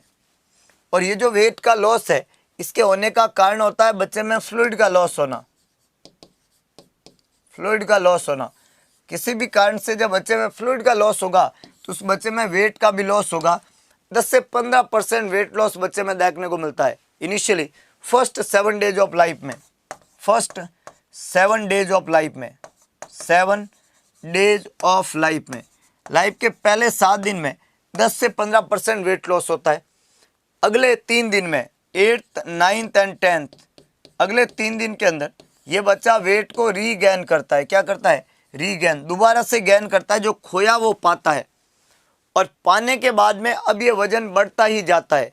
अब देखिएगा पहले 6 महीने में, पहले 6 महीने में बच्चे का वजन जो है वो 15 से 30 ग्राम, 15 to 30 ग्राम या 20 to 30 ग्राम लिख दीजिएगा, 20 to 30 ग्राम पर डे, इस स्पीड से वजन बढ़ता है। और ये जो वजन बढ़ता है 20 से 30 ग्राम हर दिन बढ़ता है, और ये बढ़ता जाएगा 0 से 6 महीने में। तो पहले 6 महीने में वजन के बढ़ने की स्पीड होती है 20 to 30 ग्राम, फिर ये वजन थोड़ा धीरे हो जाता है और 10 से 15 ग्राम, 10 to 15 ग्राम पर डे, इस स्पीड से ये वजन बढ़ता है। और ये बढ़ता है अगले 6 से 12 महीने में। याद रखना पहले 6 महीने में जो वजन के बढ़ने की स्पीड है, इस स्पीड से जब वजन बढ़ता है तो टोटल वेट गेन जो होता है वो उसका ये डबल हो जाता है। यहाँ पे तो वजन क्या हो जाता है, डबल, पहले 6 महीने में ये डबल हो जाता है। और फिर अगले 6 महीने में, 6 से 12 महीने में, 12 महीने की उम्र पे ये वजन क्या हो जाएगा, ट्रिपल हो जाएगा, ट्रिपल। तो सवाल आपको पूछे कि वजन डबल कब हो जाता है, तो जवाब है 6 महीने पे। और ये वजन ट्रिपल कब हो जाएगा, तो जवाब है 12 महीने पे। 12 महीने के बाद में 2 साल की उम्र पे, 2 इयर्स के एज पे, यही वजन जो है वो 4 टाइम्स हो जाएगा, 4 टाइम्स। अगर हम बात करें 3 इयर्स की एज पे, तो यही वजन जो होता है ये हो जाता है 5 टाइम्स। अगर आप बात करें यहाँ पे 4 ईयर की एज पे, तो यही वजन जो होता है वो आपका हो जाएगा 6 टाइम्स, है ना। 2 साल पे 4 गुना, 3 साल पे 5 गुना, 5 साल पे 6 गुना, 5 साल पे 6 गुना, और 7 साल पे 7 गुना। अगर हम 7 ईयर्स एज की बात करें तो ये वजन हो जाएगा 7 टाइम्स, 7 गुना, 7 टाइम्स। और हम 10 ईयर्स की बात करें तो ये वजन हो जाएगा 10 टाइम्स। कितना हो जाएगा, 10 टाइम्स। प्यारे दोस्तों अलग अलग एज पे वजन जो है अलग अलग गुने में होता है। तो अगर आपको बोले वजन डबल कब हो जाएगा, तो 6 महीने में, और ये ट्रिपल कब हो जाएगा, तो 12 महीने में। और उसके बाद में इसके बढ़ने की हमने अलग अलग स्पीड यहाँ पे सेट किया कि साहब जो है आपका 2 साल पे कितना होगा, 3 पे, 4 पे, 7 पे, 10 पे कितना होगा।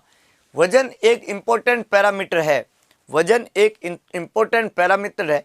क्यों इम्पोर्टेंट है, क्योंकि बच्चे में सबसे आइडियल जो है वेट ही है, जिससे हमें पता चलेगा कि बच्चा जो है ग्रोथ कर रहा है कि नहीं कर रहा है, बच्चा फीड कर रहा है कि नहीं कर रहा है, बच्चा माल न्यूट्रिशन का शिकार तो नहीं हो रहा है, बच्चे को कोई एक्यूट माल न्यूट्रिशन तो नहीं हुआ है, बच्चे को कोई डेफिशिएंसी डिजीज तो नहीं हुई है, बच्चा किसी गलत डायरेक्शन में तो नहीं जा रहा है।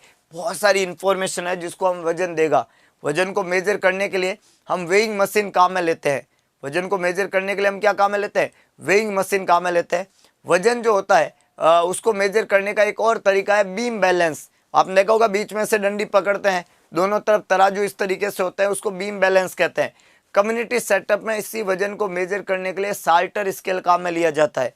तो यहाँ पे साल्टर स्केल का एग्जाम में सवाल पूछते हैं, वो भी वेइंग से ही संबंधित है। साल्टर स्केल, और ये कम्युनिटी में काम में लिया जाता है वजन को मेजर करने के लिए। इस सभी बातों का आपको ध्यान रखना है वजन के बारे में। वजन एक खास और कतई इंपॉर्टेंट एंथ्रोपोमेट्री है और यहाँ पे भी यही पूछा है कि कौन सा बेस्ट मतलब वेट सबसे बेस्ट है, बाकी बेस्ट में नहीं आएगा। चेस्ट सर्कम्फ्रेंस करते हैं मेजर, हेड सर्कम्फ्रेंस दोनों में कंपैरिजन भी करते हैं, ये ब्रेन के बारे में ग्रोथ के बारे में बताते हैं। हाइट जो है ओवरऑल बॉडी का लेंथ बढ़ने के बारे में बताते हैं, पर बेस्ट नहीं है। बेस्ट हमेशा कौन रहेगा? बेस्ट हमेशा कौन रहेगा? वजन रहेगा, याद रह जाएगा।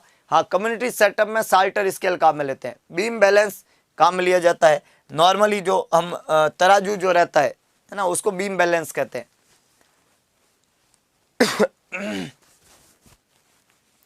देखो प्यारे दोस्तों, अगर कोई डाउट है तो पूछते रहिएगा, बाकी पढ़ते रहिएगा।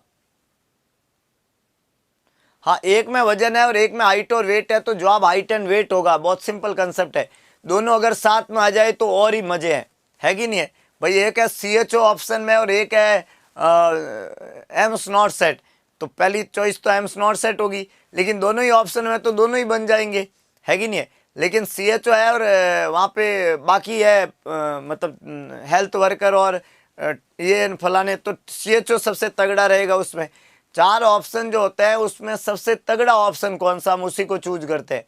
4 चीज़ें मार्केट में लेने जाते हैं तो उसमें सबसे बेस्ट चीज़ कौन सी है, वही हम लेके आएंगे। समझ लो बात को? कोई भी चीज़ जो हमें बहुत अच्छा रेस्पॉन्ड करे, बढ़िया और सबसे अच्छा बने, वो चीज़ हमारी पहली चॉइस और चूज होगा। इस बात को आपको ध्यान रखना है। तो एग्जाम में सवाल कई तरीके से पूछे जाते हैं, है ना? आपको जवाब देने का तरीका सीखना पड़ता है कि भाई ऐसे पूछेंगे तो हम क्या जवाब दे सकते हैं, ये पूछे तो हम क्या जवाब दे सकते हैं, ऐसा।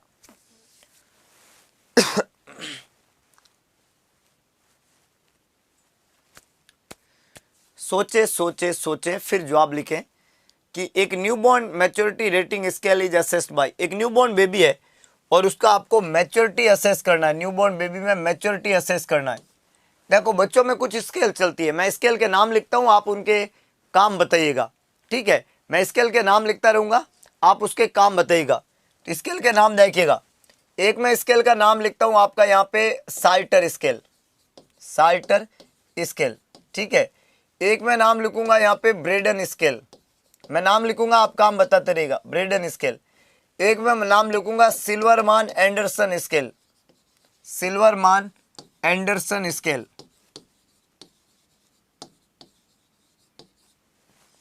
एक मैं स्केल का नाम लिखूंगा न्यू बेलार्ड स्केल।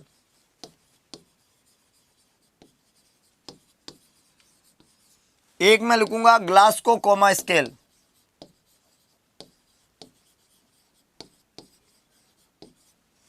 एक मैं नाम लिखूंगा यहाँ पे new Ballard scale, Downey scale.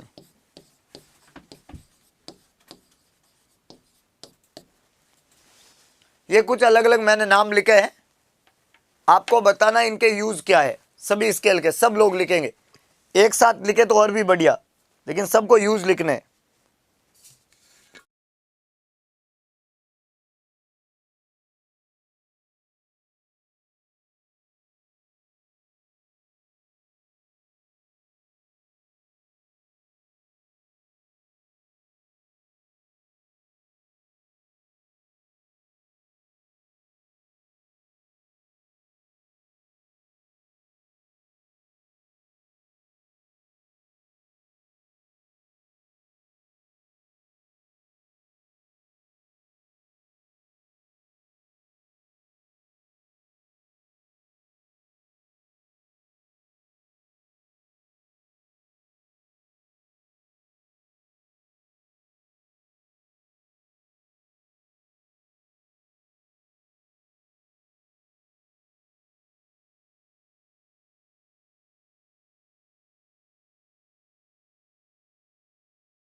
चलो भाई, कौन कौन सी स्केल समझ में आई ये बताओ।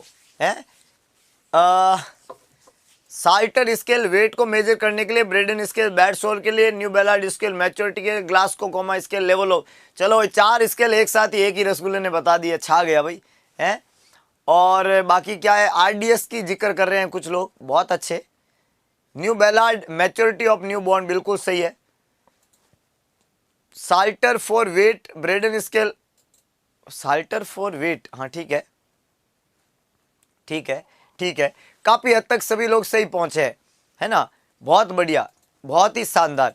तो यहाँ पे देखो प्यारे दोस्तों, यहाँ पे देखो कि बिल्कुल सही है। देखो साल्टर स्केल डेफिनेटली अभी हमने बताया है वजन को चेक करने का मशीन है। साल्टर स्केल कोई स्केल नहीं है, वेट को मेजर करने की मशीन को बोला जाता है, नाम है इसका साल्टर स्केल।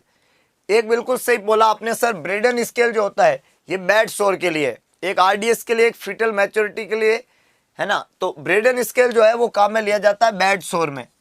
बेड शोर की रिस्क को असेस करते हैं, क्या करते हैं, बेड शोर की रिस्क किसी में है या नहीं है ये असेस करते हैं।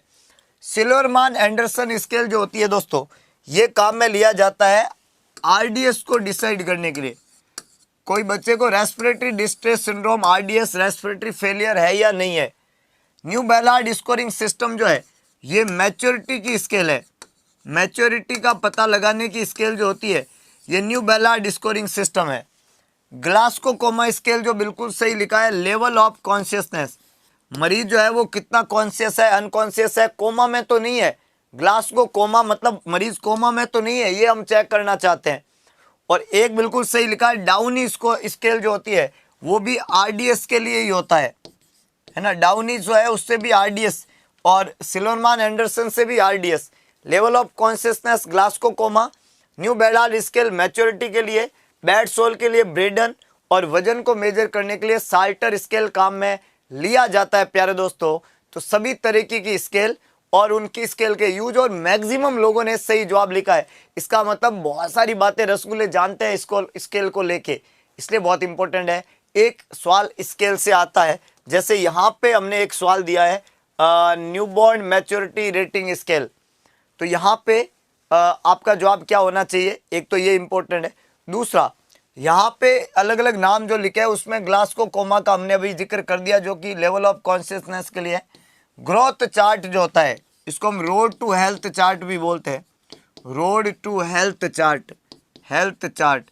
और ये एक टूल है बेसिकली, ग्रोथ चार्ट क्या है, ये एक टूल है जिससे हम पता करते हैं कि बच्चे की ग्रोथ कौन से पैटर्न में हो रही है, किस तरफ जा रही है ग्रोथ। तो ये बेसिकली एक टूल है जिसके अंदर हम वजन और हाइट, इन दो पैरामीटर को यूज करके बच्चे में ग्रोथ का असेसमेंट करते हैं कि ग्रोथ किस तरफ जा रही है। अपगार स्कोर जो सिस्टम है दोस्तों, या तो जवाब डेफिनेटली न्यू बैलार्ड स्क्वायर ही बनेगा, ए करेक्ट है। अपगार स्कोर जो है, अपगार स्कोर APGAR, ये जो अपगार स्कोर है ये बेसिकली क्या है, ये नियोनेटल असेसमेंट का पार्ट है। ये क्या है, नियोनेटल असेसमेंट का पार्ट है। और ये नियोनेट में क्या असेस किया जाता है, तो एक तो न्यूबॉर्न बेबी में बर्थ के समय कि एक्सटर्नल एनवायरमेंटल एडजस्टमेंट हो पाया कि नहीं हो पाया। न्यूबॉर्न बेबी में एक्सटर्नल एनवायरमेंटल एडजस्टमेंट चेक करने के लिए, एडजस्टमेंट चेक करने के लिए हम यहाँ पे काम में लेते हैं अपगार स्कोर।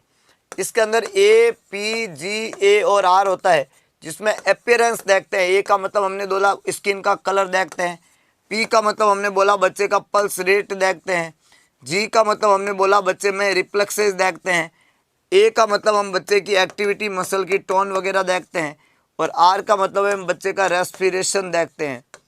समझो बात को, ये अपगार स्कोरिंग सिस्टम है। स्किन का कलर देखो, बच्चे की पल्स रेट या हार्ट रेट देखो, बच्चे में रिफ्लेक्सेस देखो, बच्चे की मोटार एक्टिविटी देखो, बच्चे में रेस्पिरेशन का पैटर्न देखो, तरीका देखो, बच्चे ने सही से सांस लेना शुरू किया कि नहीं किया, उसकी मसल में सही टोन है कि नहीं है, बच्चे को कोई स्टिमुलस देते हैं तो उससे रेस्पॉन्ड करता है कि नहीं करता है, बच्चे की हार्ट रेट सही है कि नहीं है, बच्चे के अंदर स्किन का कलर नॉर्मल है या नहीं है। ये सभी बातें अपगार स्कोर का पार्ट बनती है।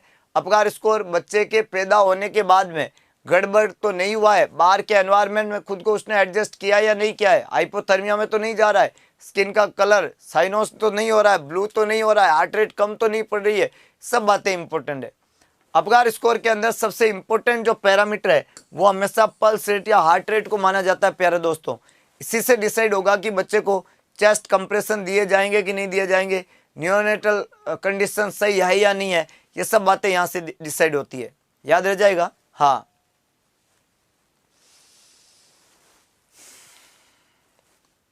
डाउट है तो पूछे दोस्तों, नहीं तो आगे बढ़ते रहे।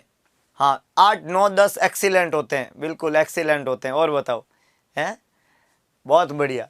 तो यहाँ पे करेक्ट आंसर जो है वो न्यू बैलार्ड स्कोरिंग रहेगा। न्यू बॉर्न का मैच्योरिटी स्केल जब आपको पूछा जाए तो आपका जवाब बिल्कुल क्रिस्टल क्लियर होना चाहिए। हाँ, 1 मिनट और 5 मिनट पे करते हैं। पेजेट डिजीज के बारे में भी आगे बताएंगे भाई, जो बताया जा रहा है उस पर फोकस करो, है ना। पेजेट डिजीज भी बताएंगे, हर तरह की बीमारियां बताएंगे हम, एग्जाम में जो जो आएगा वो सब बताएंगे। हाँ, हम डाउट का मतलब क्या होता है पता है? डाउट का मतलब होता है जो पढ़ाया जा रहा है उसमें डाउट है तो बताओ। क्योंकि अगर हम इस तरीके से हमारे जितने भी 1600 रसगुल्ले हैं, 1500-1600 लोगों के जवाब अगर उनके क्वेश्चन के आंसर देने लगेंगे तो ये क्लास नहीं बचेगी, ये तो फिर हाँ पंचायती शुरू हो जाएगी। तो ऐसे नहीं होगा, हम टॉपिक पे रहेंगे, क्वेश्चंस तो यही डील करेंगे, लेकिन आपके कोई भी और प्रॉब्लम है उन बीमारियों को हम अलग अलग तरीके से भी पढ़ेंगे आगे। अभी यहाँ पे फोकस करें अगले क्वेश्चन के ऊपर। सभी लोग जवाब लिखे और जिन्होंने अभी तक अगरबत्ती नहीं लगाई है तुरंत लगाए। यहाँ पे अगरबत्ती का मतलब है प्रेस द लाइक बटन। मैं बताना चाहूंगा आपको कि ये सेशन बड़ा इंटरेस्टिंग होने वाला है। सेशन में धीरे धीरे एक से बढ़ के एक मजेदार क्वेश्चंस और आने वाले हैं और बातें सभी की सभी एग्जाम ओरिएंटेड होने वाली है। नॉर्मल हार्ट रेट, वाइटल्स जब हम पढ़ते हैं, बच्चे के न्यूबॉर्न बेबी के वाइटल्स पढ़ते हैं तो चारों वाइटल आपको क्रिस्टल क्लियर होने चाहिए। जैसे एक बच्चा पैदा होता है तो एक सवाल जो एग्जाम में बनेगा वाइटल्स को लेके वो ये बनेगा कि वाइटल लेने की सीक्वेंस बताओ बच्चों में। तो बच्चों में वाइटल चेक करने की जो सीक्वेंस है, सबसे पहले तो सवाल वाइटल्स में क्या बनेगा दोस्तों? सीक्वेंस से बनेगा। तो जो सीक्वेंस है वो ध्यान रखना, सबसे पहले रेस्पिरेशन, सीक्वेंस में सबसे पहले क्या आता है? रेस्पिरेशन आता है। वाइटल बनाने की दूसरी सीक्वेंस जो रहेगी उसके अंदर आपका पल्स रेट रहेगा, पल्स रेट। फिर जो है आपका यहाँ पे जो है टेम्परेचर,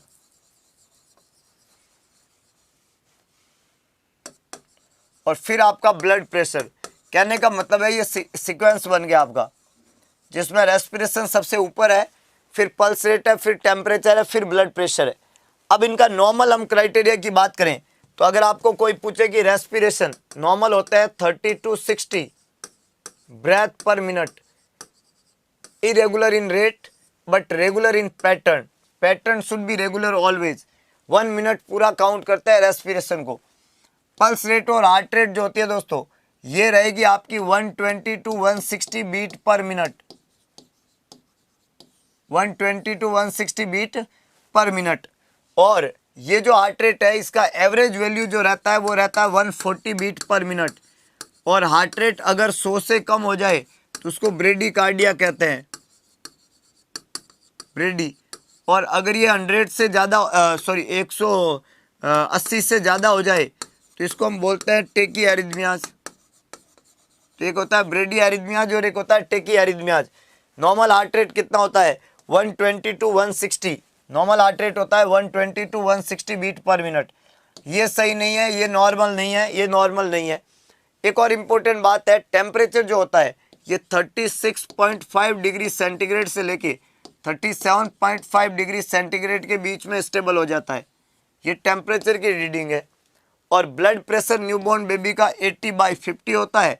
अब जैसे जैसे उम्र बढ़ेगी ये ब्लड प्रेशर की रीडिंग भी क्या होती जाएगी? बढ़ती जाएगी, बढ़ती जाएगी, बढ़ती जाएगी। तो उम्र के साथ में बीपी बढ़ता है, उम्र के साथ में हार्ट रेट और रेस्पिरेशन रेट कम होती है। जैसे यहाँ पे है 30 से 60, और यही मैं अगर एडल्ट में बात करूँ तो वहाँ से हो जाएगा 12 से 20। तो आप देखोगे कि ब्रेथ पर मिनट जो है वो एडल्ट में बिल्कुल कम हो गई है बच्चे की तुलना में। वैसे हार्ट रेट यहाँ पे हमने बताया 120 to 160, वही मैं एडल्ट में बात करूँ तो वहाँ पे हार्ट रेट हो जाएगा 75, है ना, बीट पर मिनट। तो यहाँ पे आप देख पा रहे हो कि बच्चे में एडल्ट की तुलना में हार्ट रेट लगभग डबल है, रेस्पिरेशन रेट एडल्ट की तुलना में बच्चे में लगभग डबल है, क्योंकि बच्चे में रेस्पिरेशन की रेट भी ज़्यादा होती है और बच्चे में हार्ट रेट भी ज़्यादा होती है। कारण क्या है कि ऑर्गन छोटे हैं, मैच्योर नहीं है। कोई भी चीज़ जब मैच्योर नहीं होती है तो उसको ज़्यादा काम करना पड़ता है। तो जब ऑर्गन छोटे हैं, मैच्योर नहीं है और एक्सेसिव काम करेंगे तो वो स्पीड के अंदर होंगे, है ना। ऐसा बच्चे में भी होगा, ऐसा ऐसा बच्चे में हार्ट रेट में भी होगा, ऐसा रेस्पिरेशन रेट में भी होगा। बीपी एक ऐसा पैरामीटर है, हाँ, बीपी एक ऐसा पैरामीटर है जहाँ पे क्या होता है कि बीपी कम है और अब ये बढ़ती जाएगी जैसे जैसे उम्र बढ़ेगी। बीपी क्या होती जाएगी? बढ़ती जाएगी। नियोनेट में बीपी चेक करने का तरीका जो होता है वो भी स्पिग्नोमेनोमेट्री होता है। बस कप अलग अलग आते हैं। बच्चों में कप जो होता है वो बहुत छोटे कप होते हैं, है ना, उससे बीपी चेक किया जाता है, तरीका वही रहता है।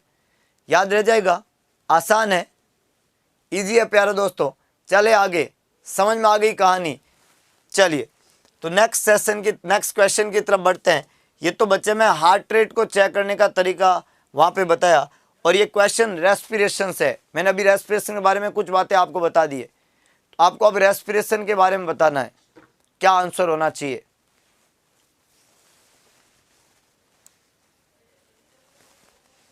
हाँ, पीडियाट्रिक कप अलग से आता है।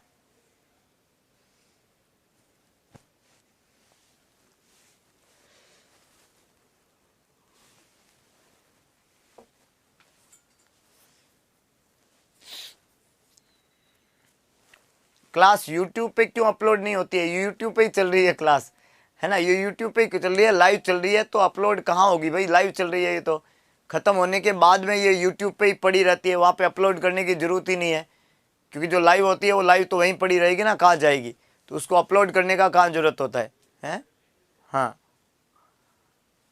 यहाँ पे आपको सवाल ने पूछा है, एक न्यूबॉर्न बेबी का जो रेस्पिरेशन है उसको आप असेस कर रहे हो, तो क्या क्लिनिकल फाइंडिंग है जो इंडिकेट करती है कि respiration are within the expected range. Respiration expected range के अंदर है, इसका इंडिकेटर क्या है, कौन सी फाइंडिंग ये बताएगी कि रेस्पिरेशन एक्सपेक्टेड रेंज के अंदर है। प्यारे दोस्तों, पहला ऑप्शन है रेस्पिरेशन रेगुलर है, थोरेसिक है, 40 से 60 है, इरेगुलर है, थोरेसिक है, 30 से 60 है। सबसे पहले तो आपको यह पता होना चाहिए कि रेस्पिरेशन बच्चे में कभी भी थोरेसिक नहीं होता है, मतलब यही मात खा गया ये क्वेश्चन कि रेस्पिरेशन थोरेसिक है, ये कभी थोरेसिक होता ही नहीं है। तो जिन लोगों ने ए या बी आंसर लिखा है उनमें तो बहुत सुधार की गुंजाइश है, क्योंकि रेस्पिरेशन जो होता है वो हमेशा एब्डोमिनल होता है, ये बात तो आपको क्रिस्टल क्लियर होनी चाहिए। बाद की बातें तो बाद में सोचेंगे, लेकिन ये एब्डोमिनल है, ये बात आपको क्लियर होना चाहिए। दूसरा है 40 से 60 और 30 से 60। तो नॉर्मल जो रेस्पिरेटरी रेट होती है वो 40 से 60 नहीं होके 30 से 60, 30 to 60 होती है ना, ये 40 to 60 नहीं है, 30 से 60 है, एब्डोमिनल है, और हमेशा इरेगुलर रेट के साथ में होता है। रेस्पिरेशन की रेट हमेशा कैसी होती है? इरेगुलर, जो 30 to 60 है। यहाँ पे इरेगुलरिटी होने का कारण क्या है? एपनिया। इरेगुलर क्यों होगी? क्योंकि वहाँ पे एपनिया आता है, सीजेशन ऑफ रेस्पिरेशन होता है न्यूबॉर्न बेबी में, सीजेशन ऑफ रेस्पिरेशन, और ये रेस्पिरेशन का सीजेशन जो है लेस देन 20 सेकेंड का होता है, सीजेशन ऑफ रेस्पिरेशन, एपनिया इसको बोलते हैं, और ये इरेगुलर रेस्पिरेशन को इंडिकेट करता है। तो प्यारे दोस्तों, यहाँ पे डी आंसर बनेगा।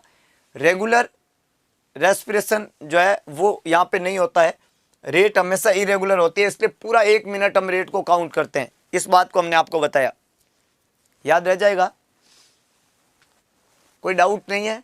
देखो, कोई भी डाउट है उसको पूछिएगा, और वो किससे संबंधित, जो क्वेश्चंस हम करा रहे हैं उससे संबंधित, है ना, तो वो डाउट यहाँ पे आपके क्लियर हो जाएंगे हाथों हाथ।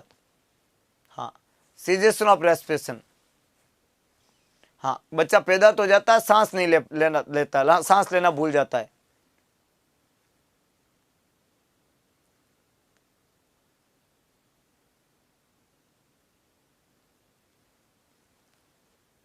ओके, कोई डाउट नहीं है। चलिए अगले क्वेश्चन की तरफ बढ़ते हैं। नेक्स्ट, छोटा सवाल बड़ा घाव। रेस्पिरेशन को चेक करते हैं, लुक, लिसन और फील। और रेस्पिरेशन में एब्डोमेन को देखेंगे जो ऊपर आता है और नीचे जाता है, इसको एब्डोमिनल रेस्पिरेशन कहते हैं। इरेगुलर इसलिए है क्योंकि बच्चा बीच बीच में एपनिया आ जाता है, उसके अंदर वो सांस लेना थोड़ा भूल जाता है ना, आदत नहीं है ना रसगुल्ले की, हाँ, तो इसलिए बच्चे को एपनिया। एपनिया में कुछ नहीं होता है, एपनिया में सांस नहीं लेता। एपनिया का मतलब है बच्चे का सांस रुक जाना, होता ना, बच्चा सांस लेना भूल गया, that is apnoeic episode. Apnoea episodic रूप में आता है, जिसमें बच्चा थोड़ा रेस्पिरेशन को ढंग से ले नहीं पाता, इसको सांस लेना भूल जाना कहते हैं। अगला है दोस्तों, 10 घंटे उम्र हो गई है बच्चे की, और ओरल कैविटी जो है वो म्यूकस से भरी हुई है। उम्र 10 घंटे हो चुकी है, ओरल कैविटी जो है वो फिल्ड है किससे? म्यूकस से। ओरल कैविटी पूरी म्यूकस से भरी हुई है, और साइनोसिस डेवलप हो रहा है बच्चे के अंदर। एज ए नर्स आप सबसे पहले क्या करेंगे? ओरल कैविटी म्यूकस से भरी हुई है और बच्चे में साइनोसिस डेवलप हो रहा है ओरल कैविटी के अंदर। एज ए नर्स आपका पहला एक्शन वहाँ पे क्या रहना चाहिए, ये सवाल आपसे पूछ रहा है। बेस्ट आंसर लिखना है।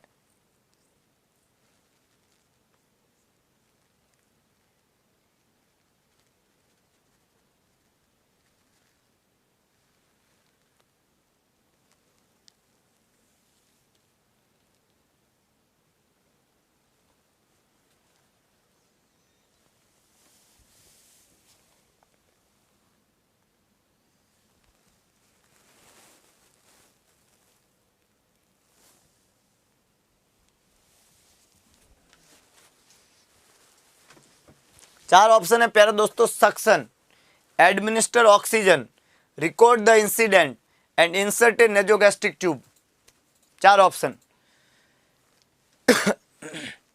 देखो सबसे पहला इंपॉर्टेंट एस्पेक्ट है, कोई भी बच्चा पैदा होता है उसमें रिस्क है कि वो हाइपोथर्मिया में जाए। तो आपको वहां पे क्या करना है, सबसे पहले न्यूबॉर्न बेबी को ड्राई करना है। क्या करना है? ड्राई। ये सबसे पहला कंसेप्ट है। और ड्राई करने का पर्पज है to prevent hypothermia, to prevent hypothermia, hypothermia. लेकिन इस सवाल ने ऐसा नहीं पूछा है कि आप सबसे पहले क्या करेंगे या बच्चा पैदा हुआ है हाथों हाथ क्या करेंगे। इसने ये पूछा है कि सिक्रीशंस वहां पे प्रेजेंट है। तो ड्राई करने के बाद में दूसरा काम यही है कि बच्चे को सक्शन करो। पहला काम तो हमारे था न्यूबॉर्न बेबी को क्या करो, ड्राई करो। दूसरा काम हमारा ये होता है कि बच्चे को क्या करो, सक्शन करो। प्यारे दोस्तों ये जो सक्शन है, क्योंकि सिक्रीशंस वहां पे रहेंगे, तो जो सक्शन है इसका तरीका रहेगा first mouth then knows.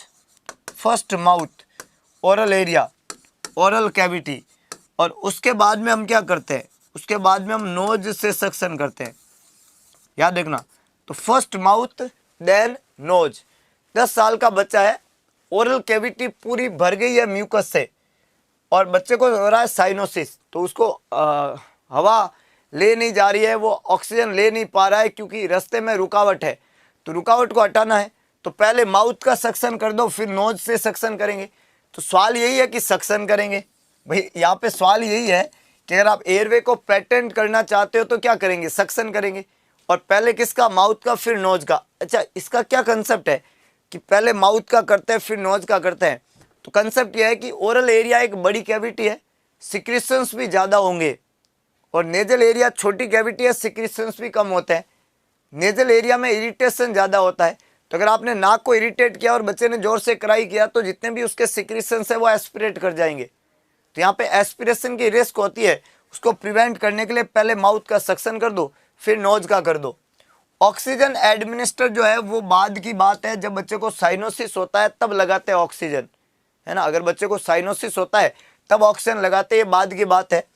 Incidents को रिकॉर्ड करना और नेजोगैस्ट्रिक ट्यूब को डाल देना, ये सभी बातें गलत है। एनजी ट्यूब डाल देंगे, इंसिडेंट्स को रिकॉर्ड करेंगे, ऑक्सीजन लगाएंगे, ये बातें अभी काम की नहीं है। यहाँ तो सक्शन करेंगे, सिक्रीशंस को हटाएंगे क्योंकि अंदर सिक्रीशंस भरे हुए हैं। तो first mouth then nose and just go for the suction with the help of suction catheter और we can suction with Asepto syringe. इस तरीके से बहुत सारी चीज़ें आप वहाँ पे काम में ले सकते हो। Suction is very important term for the newborn who is born at birth and contain lot of secretion in oral area और nasal cavity। अगला क्वेश्चन, हाँ पहले माउथ का करें फिर नोज का करें, सही बात है। अगला क्वेश्चन, सोचे समझे जवाब लिखे प्यारे दोस्तों, और जो अभी तक जो है बैठे हैं सो रहे हैं उनको उठने की जरूरत है। क्या इंपॉर्टेंट बात है, कई लोग जो है वो थोड़ा सिचुएशन से घबरा रहे हैं, डर रहे हैं, डर के नौका पार नहीं होती। एग्ज़ाम है प्यारे दोस्तों, किसी ने कहा कि जो आपका एग्ज़ाम है या ज़िंदगी का जो एग्ज़ाम है उससे डर के आप उसको क्रैक थोड़ी कर सकते हो, उसको टाल के क्रैक नहीं कर सकते। किसी एक बहुत बेहतरीन लाइन मुझे याद आती है कि युद्ध कहाँ तक टाला जाए, द्वंद्व कहाँ तक पाला जाए। युद्ध है, एग्ज़ाम एक युद्ध है, आप योद्धा है तो युद्ध तो लड़ना पड़ेगा। एक योद्धा की खूबसूरती युद्ध लड़ने में। तो युद्ध कहाँ तक टाला जाएगा, द्वंद्व कहाँ तक पाला जाए। तू भी है वंशज राणा का, तू भी है वंशज राणा का, फेंक भाला जहाँ तक जाए। आजकल हम गोल्ड मेडल भाले में ही जीतते हैं, तो भाला आपको भी फेंकना आना चाहिए। ये कौन सा भाला है, ये भाला है आपकी मेहनत वाला भाला। और ये जितना दूर तक फेंक सको, जितनी बड़ी सफलता ग्रास्प कर सको, कर लेनी चाहिए। कहानी इतनी सी है। तो ये एक छोटा क्वेश्चन है प्यारे दोस्तों कि एक इन्फेंट है, उसकी आंत स्टेराइल है बर्थ के समय, क्योंकि उसमें बैक्टीरिया नहीं है आंत में, जो किसके लिए चाहिए, बैक्टीरिया किसके सिंथेसिस के लिए चाहिए। बहुत इंटरेस्टिंग है। होता क्या है कि हमारी बॉडी में कोएगुलेशन या क्लॉटिंग की एक मैकेनिज्म होती है। कोएगुलेशन या क्लॉटिंग की एक मैकेनिज्म होती है। उस क्लॉटिंग की मैकेनिज्म का जो काम होता है, क्लॉटिंग जो करवाता है वो करवाता है आपका, जो क्लॉटिंग होती है वो कौन करवाता है, क्लॉटिंग आपको करवाता है क्लॉटिंग फैक्टर। कौन करवाता है, हमारी बॉडी में क्लॉटिंग फैक्टर जो होते हैं वो क्या करवाते हैं, ये क्लॉटिंग कराने का काम करता है, कोएगुलेशन कराने का काम करते हैं। प्यारे दोस्तों, क्लॉटिंग या कोएगुलेशन जो है ये प्रॉपर्टी है प्लाज्मा की। किसकी प्रॉपर्टी है, प्रॉपर्टी ऑफ प्लाज्मा। प्लाज्मा हमारे ब्लड का फ्लूइडी पार्ट है और उसकी एक प्रॉपर्टी है कि प्लाज्मा क्या करा सकता है, क्लॉटिंग या कोएगुलेशन करा सकता है। अब आपको यह समझना है कि प्लाज्मा जब कोएगुलेशन की कैपेसिटी रखता है, क्लॉटिंग की कैपेसिटी रखता है, तो उस प्लाज्मा के पास में ये होता है क्लॉटिंग फैक्टर, इसकी वजह से ये होता है। इन क्लॉटिंग फैक्टर का एक्टिवेशन हम कहते हैं एक्टिवेशन। किसका activation, activation of clotting factor जो है, एक्टिवेशन ऑफ क्लॉटिंग फैक्टर जो है वो कौन करता है। अगर आपको पूछा जाए तो क्लॉटिंग फैक्टर का सर एक्टिवेशन कराते हैं विटामिन के। एक हमारे ब्लड में विटामिन होता है, उस विटामिन का नाम है विटामिन के, और ये क्लॉटिंग फैक्टर का एक्टिवेशन कराता है। ये जिन क्लॉटिंग फैक्टर का एक्टिवेशन कराता है उनको हम नाम देते हैं 2, 7, 9 और 10। ये 4 क्लॉटिंग फैक्टर है जिनका एक्टिवेशन कौन कराता है, विटामिन के। एग्जाम में ये भी पूछा जाता है कि विटामिन के किसका क्लॉटिंग एक्टिवेशन कराता है, 2, 7, 9 और 10। ये जो विटामिन के है, जैसे मैं सेकंड नंबर क्लॉटिंग फैक्टर की बात करूं, इसको नाम दिया जाता है प्रोथ्रोम्बिन। इसको क्या नाम दिया जाता है, prothrombin. It is the second number clotting factor, prothrombin. इस प्रोथ्रोम्बिन को एक्टिवेट करने का काम करेगा विटामिन के।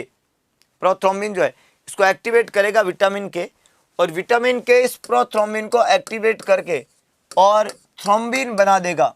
क्या बना देगा, थ्रोम्बिन। और थ्रोम्बिन जो है वो फिब्रिनोजन को, किसको, फिब्रिनोजन को एक्टिव करके और इससे फिब्रिन बना देगा, फिब्रिन।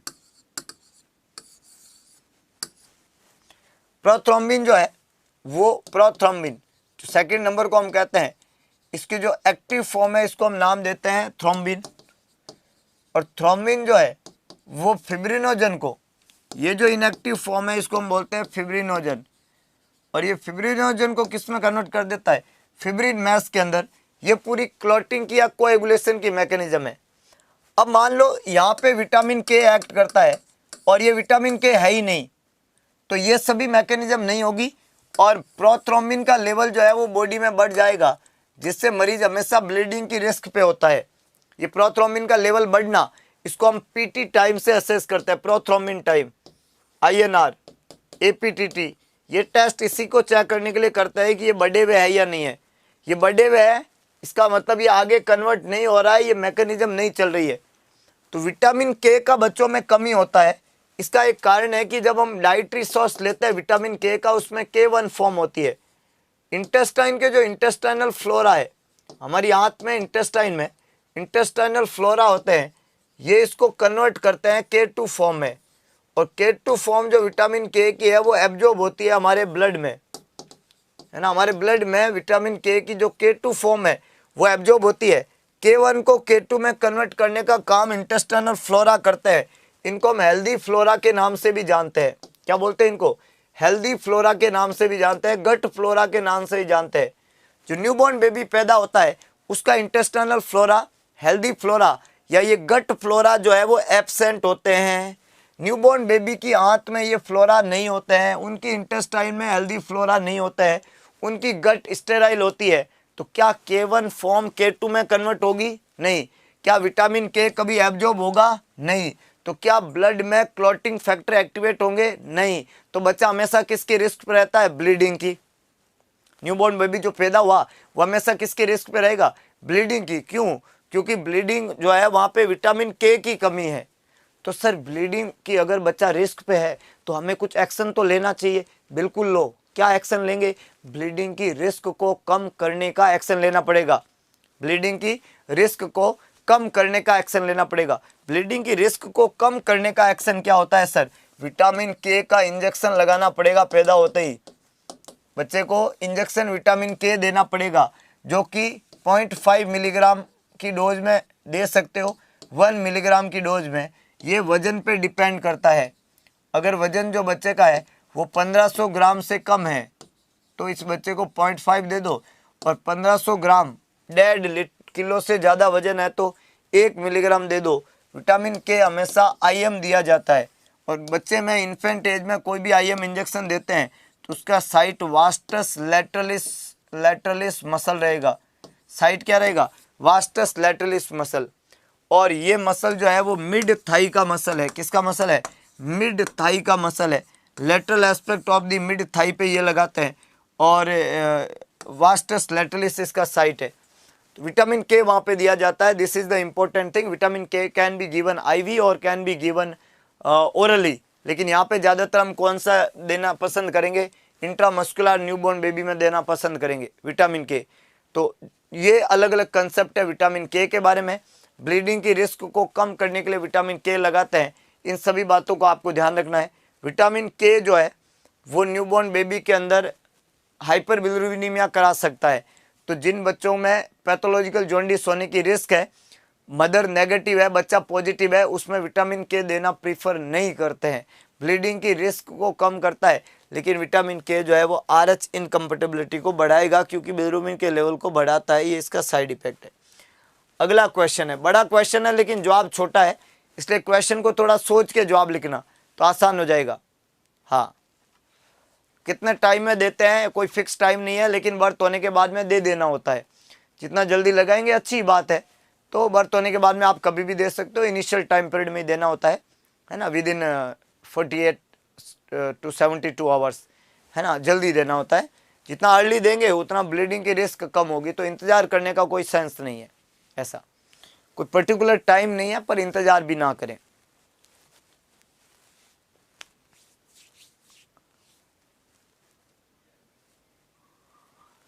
बताओ दोस्तों, बताओ जल्दी बताओ, क्या आंसर होना चाहिए?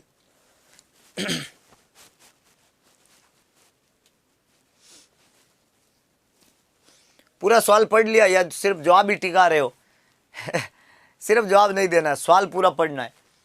ऑब्जर्व करो हेल्दी न्यूबॉर्न को lying in the supine position, सीधा लेटा हुआ था, with the head turn to the side and leg and arm extended on the same side and flexed on the opposite side.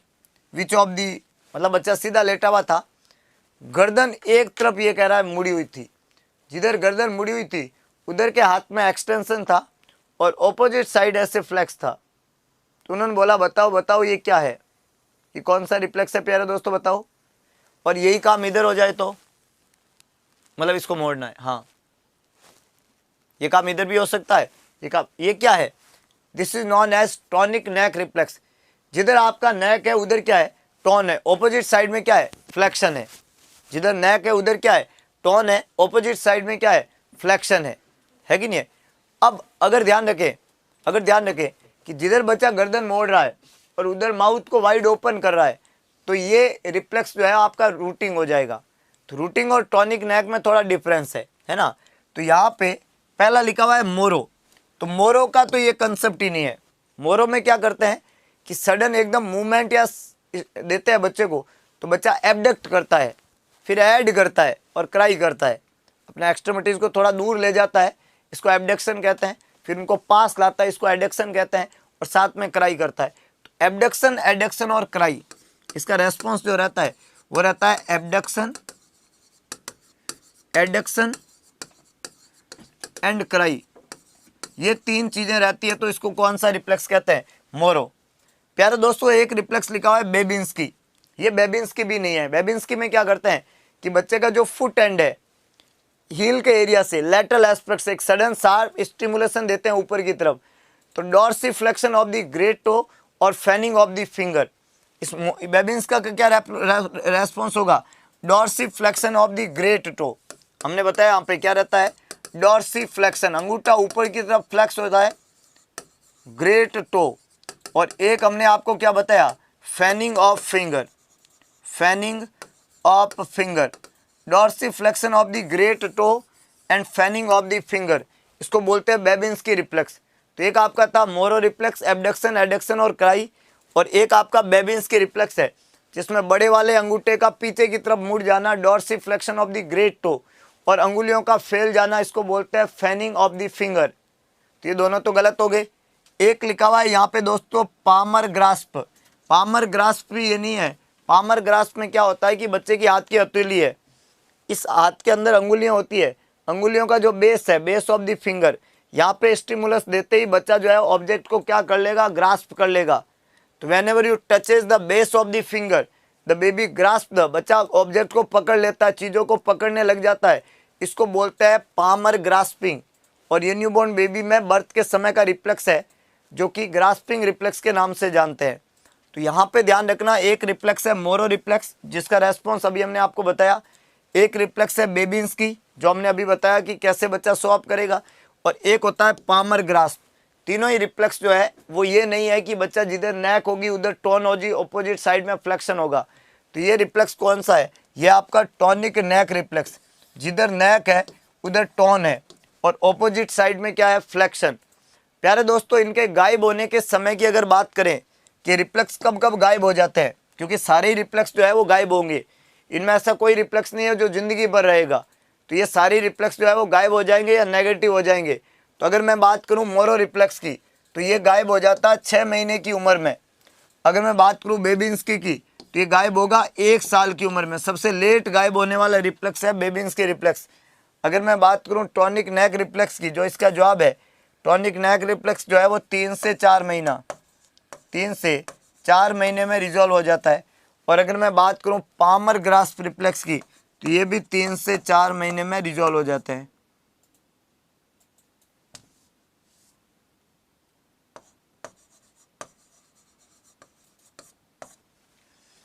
ये सभी के सभी इनके गायब होने का समय है।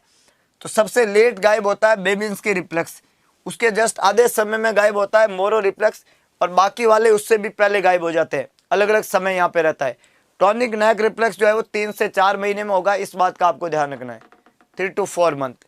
क्लियर है दोस्तों, ये सारी बातें रिफ्लेक्सेज के बारे में थी। न्यूबॉर्न बेबी में बर्थ के समय रिफ्लेक्सेज जो है उनको चेक करना जरूरी है, और रिफ्लेक्सेज कब गायब होते हैं ये भी चेक करना जरूरी है। और रिफ्लेक्सेस कैसे शो अप होते हैं, क्या स्टिमुलस रहेगा, क्या रेस्पॉन्स रहेगा, एक्ट क्या करता है बच्चा, ये भी जरूरी है। मैक्सिमम रिफ्लेक्सेस जो है वो 3 से 4 महीने में गायब हो जाते हैं, ये बात भी आपको पता होनी चाहिए। प्लांटर पांव के अंदर होता है और ये 1 साल की उम्र में गायब नहीं होता है, 8 महीने पे रिजॉल्व होता है, 8 मंथ।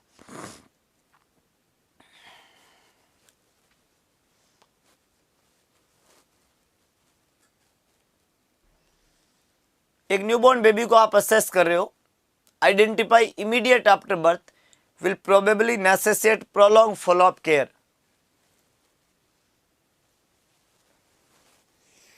रूटिंग रिफ्लेक्स भी 3 से 4 महीने में ही गायब होता है भाई, रूटिंग रिफ्लेक्स भी 3 से 4 महीने में ही गायब होता है।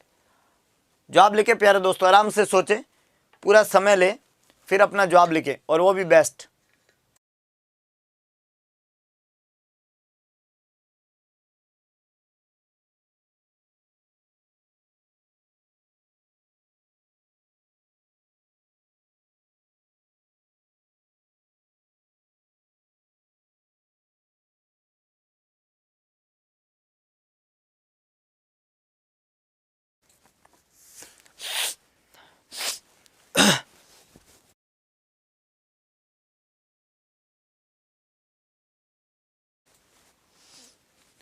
जवाब लिखे प्यारे दोस्तों, मैक्सिमम लोगों ने ए आंसर लिखा है।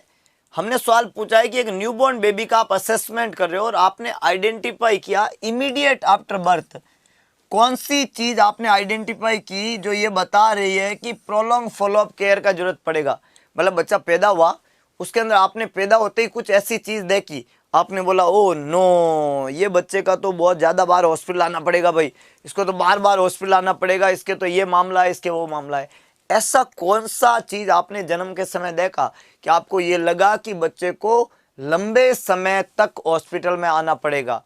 अब मैक्सिमम लोगों ने जवाब लिखा ए कि अगर बच्चे का आपका स्कोर 5 है तो हमें लगेगा कि बच्चे को लंबे समय तक हॉस्पिटल आना पड़ेगा। नहीं जरूरत पड़ेगा, क्योंकि बच्चा रहेगा तब आएगा ना हॉस्पिटल। जो बच्चा 5 पे है वो तो 4 3 2 होके निपट जाएगा, और अगर बच्चा जो है वो 5 से ऊपर आ जाएगा तो ठीक हो जाएगा, वो काहे को लंबे हॉस्पिटल आएगा। आपका स्कोर जो है ना वो तो आर पार का स्कोरिंग है।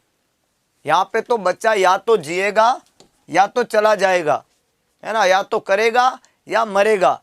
करो या मरो का नारा लगाता है यहाँ पे तो बच्चा, इंकलाब जिंदाबाद का नारा लगाता है, भारत माता की जय हो, जब तक सूरज चांद रहेगा तब तक हमारा नाम रहेगा, ऐसे कुछ नारे बच्चे यहाँ पे लगाते हैं। ये बच्चे जो है ना, इन बच्चों में लंबे समय तक आने जाने का जरूरत नहीं पड़ेगा। ये जो आवागमन का दौर है वहां से कट जाते हैं, मोक्ष धाम को चले जाते हैं ज्यादातर बच्चे, स्वर्गवासी बन जाते हैं वहां से, या फिर ये बच्चा वापस एकदम नॉर्मल हो जाएगा। ये इसका ऊपर नीचे का कंसेप्ट नहीं है। समझ पा रहे हो क्या लिखा हुआ है, बातों का मतलब क्या होता है, याद रह जाएगा। प्यारे दोस्तों, यहाँ पे एक लिखा हुआ है वजन 3500 ग्राम, कोई समस्या नहीं है, कहीं नहीं जाएगा। और इसको क्यों बार बार हॉस्पिटल घुमाएंगे हम, फॉलोअप की जरूरत नहीं है। ब्लड ग्लूकोज का लेवल 50 mg/dl, बढ़िया है। और पिलाते रहो, क्या दूध ही पिलाना है बच्चे को, ताकि शुगर कम ना हो, बस इस बात का ध्यान रखना होता है। पेरेंट्स को ऐसा समझा देना होता है कि नहीं है। तो यहाँ पे आपको ध्यान रखना है कि ये तीनों बातें जो है ये तो क्या रहेगी, नॉर्मल है। ये लंबे समय तक फॉलोअप के बारे में नहीं बताती है, ये लंबे समय तक फॉलोअप के बारे में नहीं बताती है। लेकिन प्यारे दोस्तों, अगर किसी बच्चे के अम्बिलिकल कॉर्ड के अंदर, बच्चे के अम्बिलिकल कॉर्ड के अंदर 2 ही ब्लड वेसल है, याद रखना, अम्बिलिकल कॉर्ड जो होती है, ये अम्बिलिकल कॉर्ड है, इस अम्बिलिकल कॉर्ड में हमेशा 3 ब्लड वेसल होती है। 2 आप देखोगे वहां पे आर्टरी दिखती है हमें हमेशा, और एक वहां आप देखोगे तो इस अम्बिलिकल कॉर्ड में आपको वैन दिखेगी। तो यहाँ पे 1 वैन होती है, एक तो वैन है, और 2 वहां पे आर्टरी होती है। ये जो दोनों है, ये दोनों क्या है, आर्टरीज है, 2 आर्टरीज। हमने फिटर सर्कुलेशन में आपको बताया कि जो 2 आर्टरीज है, 2 आर्टरी, ये हमेशा इम्प्योर ब्लड कैरी करती है। कैसा ब्लड होता है इसके पास में, इम्प्योर ब्लड होता है।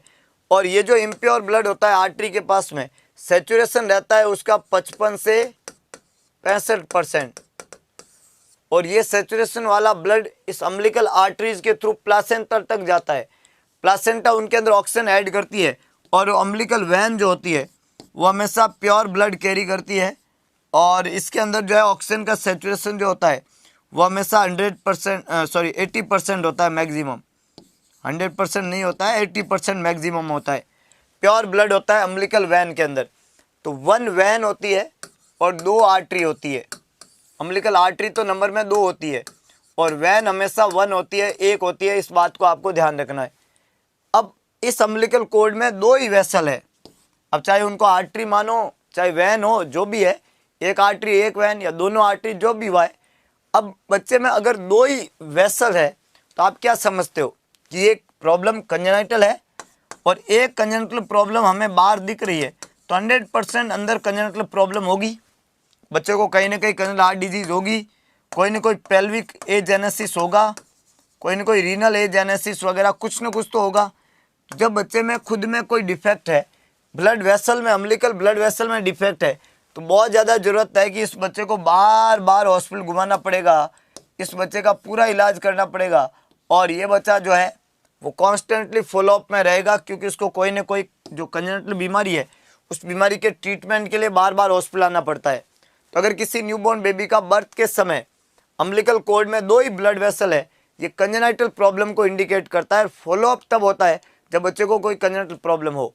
द प्रॉब्लम में be congenital heart disease, the problem में be pelvic agenesis, pelvic organ का दिक्कत, exstrophy of bladder, renal agenesis, आपका जो जेनिटल ऑर्गन का एजेनेसिस, आपका एनोरेक्टल मालफॉर्मेशन, आपका इम्परफोरेटेड एनएस, बहुत सारी बातें होती है जो कि उस पेल्विक ऑर्गन के आसपास होती है जहाँ पे ये ब्लड वेसल्स होती है, क्योंकि 2 आर्टरी जो है वहीं से निकल के आती है, एक वैन जो है वहाँ इधर से जाती है। इस तरीके का कंसेप्ट वहाँ पे रहता है। हाँ, रीनल एजेनेसिस इसका एक पार्ट है। हाँ, और भी चीज़ें रहती है। हाँ, हाँ, सर्वाइव क्यों नहीं करेगा, दैट डिपेंड ऑन कि what type of defect is there, है ना। ये भाई इस बात पे डिपेंड करता है कि बच्चा जो है वो क्या उसमें क्या डिफेक्ट होते हैं, ये इस बात पे डिपेंड करता है। बाकी सर्वाइव तो करेगा, इसमें क्या बात है। हाँ, मेरा नाम यही, नाम तो यही है भाई, नाम में क्या पड़ा, आप तो अभी इस पे फोकस करो ना जो लिखा हुआ है कि नहीं है। हाँ, सर्वाइवल के चांस नहीं होते, सर्वाइवल के चांस डिपेंड करते हैं कि मतलब बच्चा जो है वो कितना सर्वाइव करेगा। ये किसके ऊपर डिपेंड करेगा, ये डिपेंड करेगा कि कितना डिफेक्ट है, कैसा डिफेक्ट है। सर्वाइव क्यों नहीं करते, कंजेनिटल बीमारी के बच्चे कौन सी कंजेनिटल डिजीज है उस पर डिपेंड करेगा, है कि नहीं है। हाँ, देखो 2 आर्टरी और 2 वैन होती है, तो जो वैन होती है वो वैन जो है वो मतलब पहले शुरुआत में वैन भी 2 होती है, लेकिन जो राइट वैन है वो वैन लेफ्ट के अंदर मर्ज हो जाती है, तो दोनों वैन आपस में क्या हो जाती है, मर्ज हो जाती है। चलिए, हो गया मामला, समझ में आ गई कहानी। तो अपगार स्कोर जो है weight of baby, blood glucose और अम्बिलिकल कॉर्ड में वेसल्स, इतनी बात आपको ध्यान आ गई, क्लियर है। हाँ, और कोई डाउट है तो पूछ सकते हैं। ओके, चलिए दोस्तों अगले क्वेश्चन की तरफ बढ़ते हैं। नेक्स्ट इंपॉर्टेंट क्वेश्चन, सोचे समझे और जवाब लिखे। न्यूबॉर्न में शुगर का लेवल क्या होता है, न्यूबॉर्न में शुगर का लेवल होता है प्यारे दोस्तों, न्यूबॉर्न में शुगर का लेवल जो होता है लगभग मतलब on and average at birth की हम बात करें तो लगभग 50 से जो है 70 mg/dl, है ना। और धीरे धीरे इसका लेवल बदलता है, एडल्ट में जाते जाते 70 से 110 है, लेकिन न्यूबॉर्न में थोड़ा रीडिंग में वहाँ पे गैप दिया तो 50 to 90 mg/dl हम बोलते हैं। लेकिन इस बात का ध्यान रखना होता है कि 50 और उससे ज़्यादा है तब तक कोई समस्या नहीं है, प्रॉब्लम तब है जब ये कम होगा, ज़्यादा वाला प्रॉब्लम नहीं है, कम वाला प्रॉब्लम है। तो लेस देन 40 mg/dl जो है इसको हम हाइपोग्लाइसीमिया कहते हैं, इस बात का ध्यान रखना होता है। नॉर्मली 50 to 90 mg/dl जो है वो प्लाज्मा ग्लूकोज का लेवल रहता है न्यूबॉर्न बेबी में बर्थ के समय।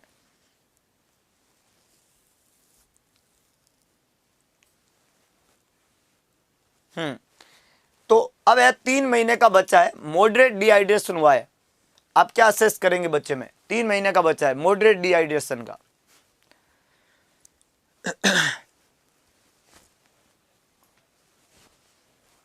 तीन महीने उम्र है, मॉडरेट डिहाइड्रेशन प्रॉब्लम है, आप असेस कर रहे हैं बच्चे को, क्या असेस करेंगे मॉडरेट डिहाइड्रेशन को बच्चे को, 3 महीने उम्र है।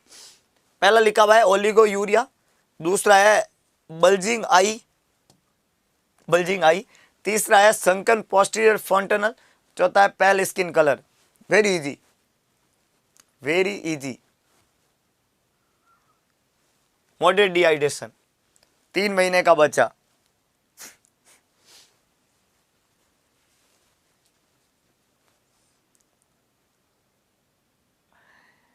देखो कितनी मजेदार बात है, कितनी मजेदार बात है कि कई लोगों ने सी आंसर भी लिखे हैं, कई लोगों ने, भाई मेरा नाम भी अगर याद नहीं रहेगा तो सी आंसर ही लिखोगे और क्या लिखोगे, समझ ही नहीं आ रहा है, कुछ कहा नहीं, कितना लपड़े वाली बात है। यहाँ पे हमने लिखा है संकन पोस्टीरियर फॉन्टनल। पोस्टीरियर फॉन्टनल वो है जो 1.5 महीने पे गायब हो जाता है, और रसगुल्ला हो चुका 3 महीने का, तो फॉन्टनल जो है ही नहीं, जो फॉन्टनल है ही नहीं, वो फॉन्टनल संकन कैसे हो सकता है, ये तो एक कॉमन सेंस वाली बात है, समझ पा रहे हो बात को, है कि नहीं है। तो थोड़ा खोपड़े को ठीक करने का जरूरत है अभी एट प्रेजेंट, है कि नहीं, कि भाई जो फॉन्टनल है ही नहीं, क्योंकि हम कितनी बार बता चुके हैं कि पोस्टीरियर फॉन्टनल 1.5 महीने पे रिजॉल्व हो जाता है, तो जो फॉन्टनल है ही नहीं वो सूखेगा कैसे, समझ पा रहे हो बात को, संकन कैसे होगा, तो 1.5 महीने पे चला गया और बच्चा 1.5 साल का हो गया है, तो ये तो धरते ही गलत है, संकन पोस्टीरियर फॉन्टनल। समझे जिन्होंने सी आंसर लिखा, समझ में आई कहानी, नहीं आई। एक लिखा हुआ पेल स्किन कलर, एनीमिया के बारे में बताता है, स्किन का कलर अगर पेल होता है तो एनीमिया के बारे में बताता है, इसका एनीमिया से संबंध है, ना कि इसका जो है डिहाइड्रेशन से संबंध है, तो ये भी गलत है। जिन्होंने डी आंसर लिखा है ये भी गलत है। बल्जिंग आई कोई कंसेप्ट नहीं है, और आई का बल्ज होना, बाहर की तरफ आना, हाइपरथायरॉइड में एक्सोथैलेमस में होता है। अगर आई बल्ज हो जाए तो ये किस में होता है, इसको हम बोलते हैं एक्सोथैलेमस। एक्सोथैलेमस, और एक्सोथैलेमस जो होता है ये कंडीशन होती है कौन सी प्यारे दोस्तों, हाइपरथायरॉइडिज्म।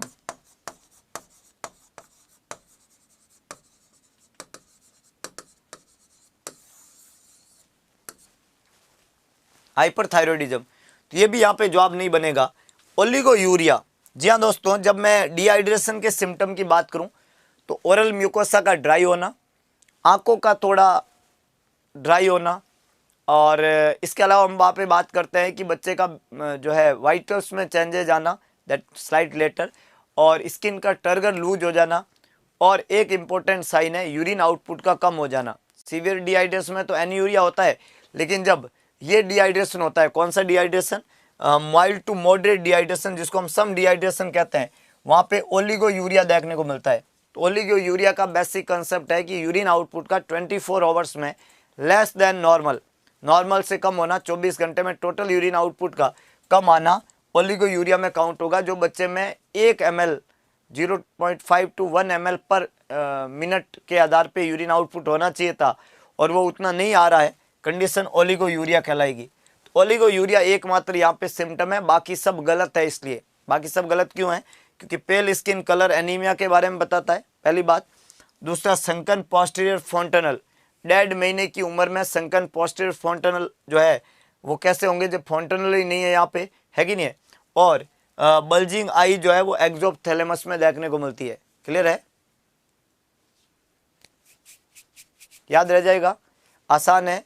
चलिए अगला क्वेश्चन, और अगर किसी बच्चे को डिहाइड्रेशन हो तो फ्लूइड कौन सा देते हैं ये पूछा जाता है। हाँ, ओलिगोयूरिया जन्म के बाद में नहीं होगा तो कब होगा, जन्म से पहले।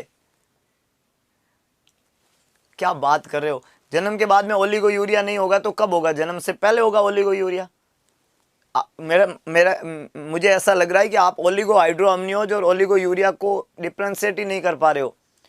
ओलिगो हाइड्रोअम्नियोज होता है जो माँ के अंदर होता है, बच्चे में नहीं होता है, और वो एमनियोटिक फ्लूइड है।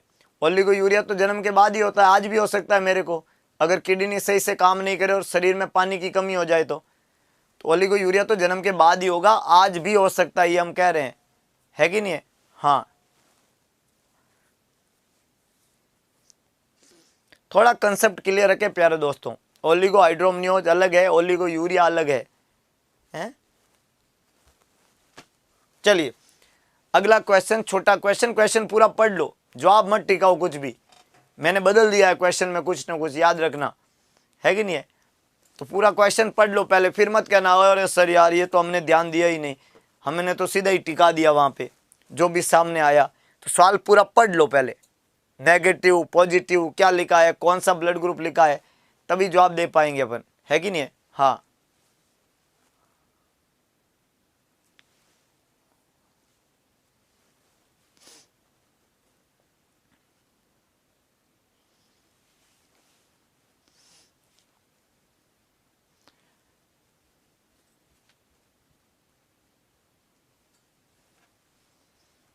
मदर पॉजिटिव बेबी नेगेटिव, पढ़ लिया, बहुत अच्छे।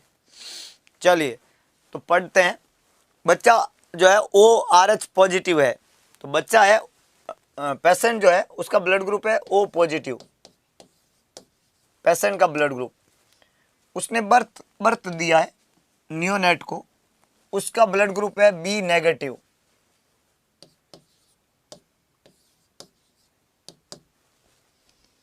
When nurse assess the neonate 11 hours, 11 घंटे हो चुके हैं आफ्टर बर्थ, उस बच्चे का जो स्किन है वो येलो दिख रहा है।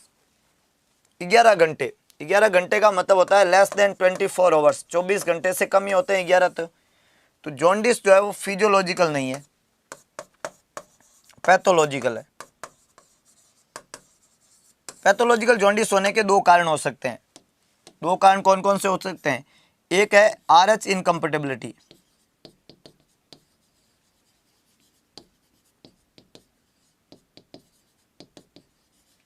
एक होती है एबीओ इनकम्पेटिबिलिटी, एक आरएच और एक एबीओ। आरएच इनकम्पेटिबिलिटी कब होती है? जब मदर नेगेटिव है और बेबी पॉजिटिव है। आरएच इनकम्पेटिबिलिटी कब होगी? या तो ये आरएच होगी या एबीओ होगी। ये न्यूनेटल सेप्सिस नहीं है और ये फिजियोलॉजिकल जॉन्डिस नहीं है। अब आरएच कब होती है? आरएच तब होती है जब मदर क्या हो? नेगेटिव, बेबी क्या हो? पॉजिटिव, और दूसरे बेबी में जाके ये प्रॉब्लम होती है। तो यहाँ पे जो है आरएच इनकम्पेटिबिलिटी की मैं बात करूँ, यहाँ मदर है पॉजिटिव और बेबी है नेगेटिव, तो ये उल्टा है। अगर मदर नेगेटिव और बेबी पॉजिटिव हो तब होता है आरएच इनकम्पेटिबिलिटी। यहाँ पे मदर क्या है? मदर तो है पॉजिटिव और बेबी है नेगेटिव, तो ये आरएच नहीं हो सकता। समझ पा रहे हो? आरएच कब होता है? जब मदर नेगेटिव और बेबी पॉजिटिव हो। यहाँ पे उल्टा है, यहाँ पे मदर पॉजिटिव है और बेबी नेगेटिव है, तो उसमें आरएच नहीं होता है। तो अब एक ही ऑप्शन बचा और वो है एबीओ। एबीओ इनकम्पेटिबिलिटी की शर्त क्या थी? इसकी शर्त थी कि मदर का ब्लड ग्रुप जो है ओ हो और बेबी का ब्लड ग्रुप ए बी या ए बी हो। यहाँ पे बेबी बी ब्लड ग्रुप का है, मदर का ब्लड ग्रुप तो क्या होना चाहिए? ओ होना चाहिए, और बेबी का ब्लड ग्रुप कौन सा होना चाहिए? ए बी या ए बी होना चाहिए, तब उसको एबीओ इनकम्पेटिबिलिटी कहते हैं। तो यहाँ पे mother definitely O blood group की है, बेबी का बी ब्लड ग्रुप है, इनकम्पेटिबिलिटी कौन सी हो गई? एबीओ। तो यहाँ पे करेक्ट आंसर क्या बन गया? डी। समझ में आई बात? कहानी क्लियर हुई भाई? एक तो पहले ये डिफ्रेंशिएट करना होता है कि जॉन्डिस कौन सी है, फिजियोलॉजिकल या पैथोलॉजिकल। तो उसमें अंतर करने का तरीका क्या है कि अगर जॉन्डिस पैदा होने के 24 घंटे के अंदर अंदर हो रही है तब तो वो पैथोलॉजिकल है, और 24 घंटे के बाद होती है तो उसको फिजियोलॉजिकल कहते हैं।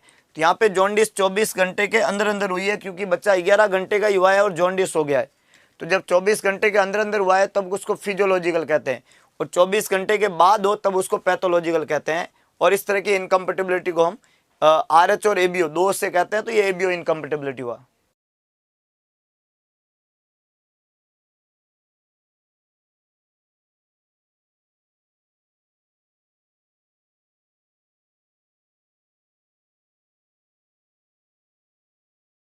यहाँ पे चार बातें हो गई दोस्तों क्लियर, और ये इनकम्पेटिबिलिटी कौन सा होगा? एबीओ। अगला नेक्स्ट,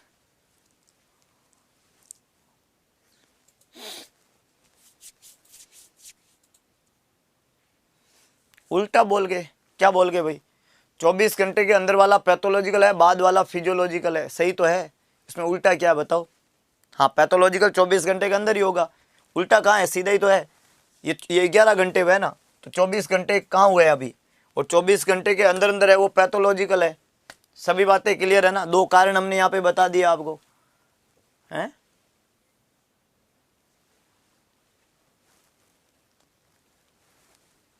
थोड़ा सुबह सुबह क्लियर रहो अपने दिमाग को लेके, भूलो मत। भूलोगे तो मामला बनेगा नहीं। सब सीधा ही है, उल्टा कुछ भी नहीं है, हैं? मुश्किल कुछ भी नहीं है। उल्टा मुश्किल ये सब मामले जो है वो नेगेटिव मामले है। हमेशा पॉजिटिव बने रहे। किसी ने बोला कि मुश्किल कुछ भी नहीं दुनिया में, तू जरा हिम्मत तो कर, ख्वाब बदलेंगे हकीकत में, तू जरा कोशिश तो कर। है कि नहीं है? तो मुश्किल, उल्टा, ये सब फालतू की बातें हैं, सब सीधा ही है। आपको क्या करना है? आपको ये करना है कि मुश्किल कुछ भी नहीं दुनिया में, तू जरा हिम्मत तो कर, ख्वाब बदलेंगे हकीकत में, तू जरा कोशिश तो कर। ऐसा आपको समझना है। क्लियर है?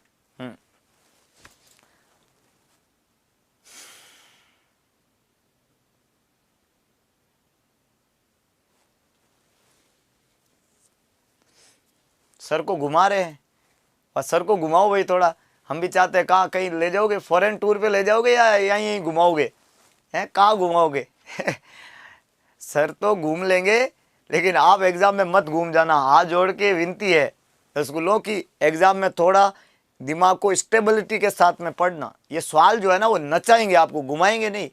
घुमाए तो फिर भी इतना डर नहीं लगता है, नचाएंगे, ये नचाएंगे, और आप नाचोगे, और नाचोगे तब मामला गड़बड़ होगा। नाचना नहीं है, रुकना है, समझना है, सीखना है। टाइम मिलेगा यहाँ पे जबरदस्त आपको, पूरा एग्जाम में 2 घंटे का पूरा समय है, तो आपको सीखना है, चीज़ों को समझना है, नाचना नहीं है। इस बात का ध्यान रखना। हाँ, और अगर जिनको ये नहीं आ रहा है जो है आपका थ्योरी का मामला जिनका गड़बड़ है वो उत्कर्ष का CHO बैच ज्वाइन कर सकते हैं।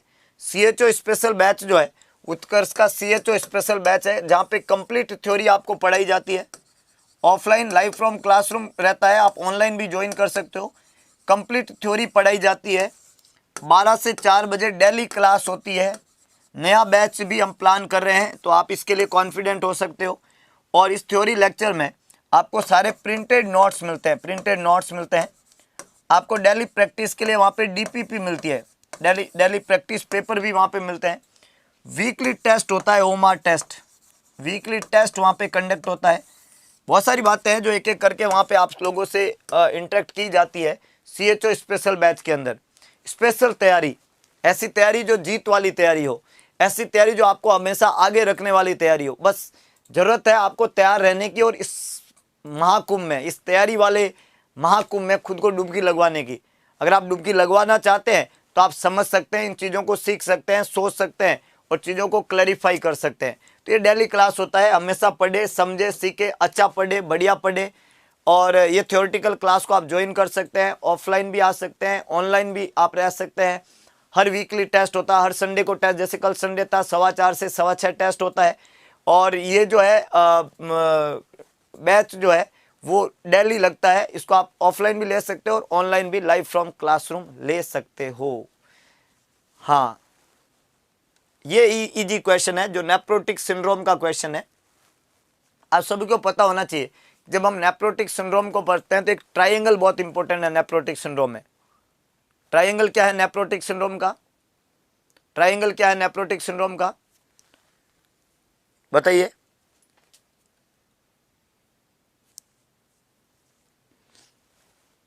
नेफ्रोटिक सिंड्रोम का ट्राइंगल, 3 बातें आपको पता है ना। नेफ्रोटिक सिंड्रोम में 3 बातें होती है। कौन सी 3 बातें हैं? कि सबसे पहले तो प्रोटीन यूरिया होने लग जाता है। प्रोटीन यूरिया मतलब यूरिन के अंदर बॉडी से प्रोटीन का लॉस होने लग जाना, इसको प्रोटीन यूरिया कहते हैं। तो नेफ्रोटिक सिंड्रोम वाले मरीज में सबसे पहले प्रोटीन बाहर जाना शुरू होगा।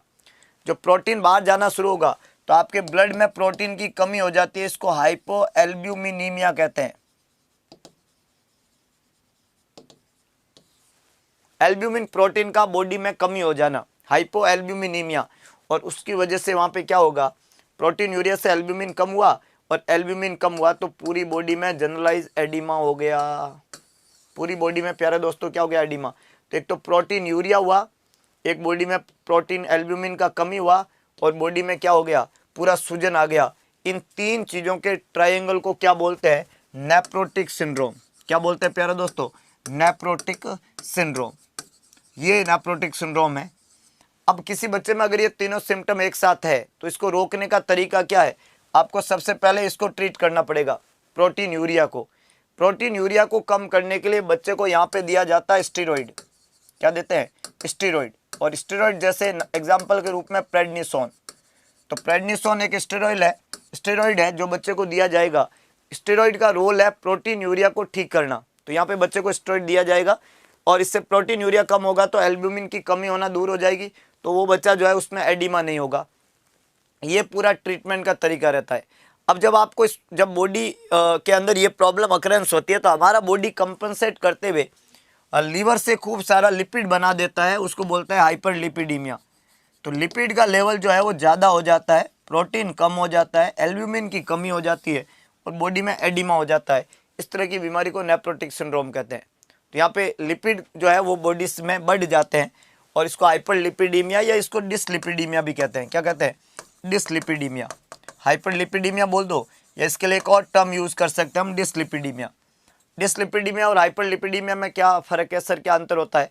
तो यहाँ पे आपको ध्यान रखना है हाँ, कि जो हाइपरलिपिडीमिया या डिसलिपिडीमिया है इसके अंदर क्या होगा कि जो लिपिड है आपका, जिसको हम कोलेस्ट्रॉल कहते हैं, टोटल कोलेस्ट्रॉल, जिसको हम ट्राइग्लिसराइड कहते हैं, जिसको हम जो है आपका HDL कहते हैं, जिसको हम LDL कहते हैं, जिसको हम VLDL कहते हैं, ये सभी ऊपर नीचे हो जाएंगे। टोटल कोलेस्ट्रॉल बढ़ जाएगा, ट्राइग्लिसराइड बढ़ जाएगा, HDL वहाँ पे कम हो जाएगा, LDL ज़्यादा हो जाएगा, VLDL ज़्यादा हो जाएगा। तो ये सभी तरह के लिपिड जो सिर्फ हाइपर ही नहीं होते हैं, ये गड़बड़ भी हो जाते हैं। बढ़ने वाले कम कम होने रहने वाले बढ़ जाते हैं, बढ़ने वाले कम हो जाते हैं, ऐसे उल्टे फुलटे लिपिड हो जाते हैं। और जब लिपिड उल्टे फुलटे हो जाते हैं, जो नॉर्मल नहीं रहते हैं, उसको हम डिसलिपिडीमिया के नाम से जानते हैं। तो यहाँ पे डिसलिपिडीमिया देखने को मिलता है। मरीज में सबसे इंपॉर्टेंट एस्पेक्ट है, जो नेफ्रोटिक सिंड्रोम का मरीज है, आप दवाई दोगे तो इसके सारे सिम्टम दब जाएंगे, सारे सिम्टम जो है वो गायब हो जाएंगे। जब ये सारे सिम्टम गायब होते हैं, आप दवाई दे रहे हैं, सिम्टम जो है रिजॉल्व हो रहे हैं, जब ये सारे सिम्टम गायब हो रहे हैं तो इन सिम्टम का गायब होना बीमारी का रिमिशन होना कहते हैं। क्या कहते हैं? इस बीमारी, इस सिम्टम का गायब होना बीमारी का क्या कहलाता है? रिमिशन। रिमिशन मतलब सिम्टम का चले जाना। और अगर ये वापस सिम्टम आ जाते हैं तो इसको रिलैप्स होना कहते हैं, रिलैप्स। तो बीमारी का रिमिशन होता है और बीमारी का रिलैप्स हो जाता है, ये दो बातें यहाँ पे रहती है। रिमिशन का मतलब सिम्टम का चले जाना, रिलैप्सिंग का मतलब सिम्टम का वापस आ जाना। ऐसी बातें वहाँ पे एग्जाम में पूछा जाता है। तो रिमिशन और रिलैप्सिंग ऐसी दो बातें चलती है। जब सिम्टम की रीअपियरेंस होती है तो दोबारा से इसको मैनेज करते हैं। एंटीबायोटिक भी दिया जाता है बीमारी में, क्योंकि कारण का इलाज जो है वो एंटीबायोटिक है। यूरिन टेस्ट डेली करते हैं, बच्चे का वजन डेली करना होता है, यूरिन में प्रोटीन का लेवल डेली चेक करना होता है। ये सब बातें नेफ्रोटिक सिंड्रोम के मैनेजमेंट का पार्ट बनती है। एक इंपॉर्टेंट कंडीशन है, बहुत सारे सवाल एग्जाम में इसको लेके पूछे जाते हैं। एल्ब्यूमिन जो कम होता है, कभी कभी वो दिया जाता है एडिमा को कम करने के लिए। पूरी बॉडी में जनरलाइज एडिमा होता है, पिटिंग टाइप का एडिमा यहाँ पे देखने को मिलता है, एनासार का इसको कहते हैं। और बीमारी के सिम्टम बार बार आते हैं तो दोबारा से ट्रीटमेंट वापस करते हैं। इस तरीके का प्रोसेस इस बीमारी में चलता है, नाम देते हैं इसको नेफ्रोटिक सिंड्रोम। अगला क्वेश्चन दोस्तों, और सवाल है, इन्फ्लामेशन हो जाना टिश्यू का जो सराउंडिंग करते हैं नेल को, उसको क्या कहते हैं? क्लबिंग, कोलनाइकिया, ओनिकोलाइसिस और पेरोनाइकिया। सवाल को अच्छे से पढ़े, चारों ऑप्शन को पढ़े। 10 मिनट का है ब्रेक, फिर दोबारा करेंगे सेशन को शुरू ठीक 8:15 बजे, है कि नहीं है? और थोड़ा 10 मिनट में आप जो है अपने आप को थोड़ा कॉन्फिडेंट करें, थोड़ा दिमाग को हाइपरग्लाइसेमिक करें, और फिर एक दुगने जोश और उत्साह के साथ में दोबारा सेशन से जुड़ जाना है। यही मज़ेदार सेशन इसी प्लेटफॉर्म पे ऊपर ठीक 10 मिनट बाद में हम दोबारा से मिलने वाले हैं। आज का सेशन आपको कैसा लगा ये ज़रूर कमेंट बॉक्स में मेंशन करें।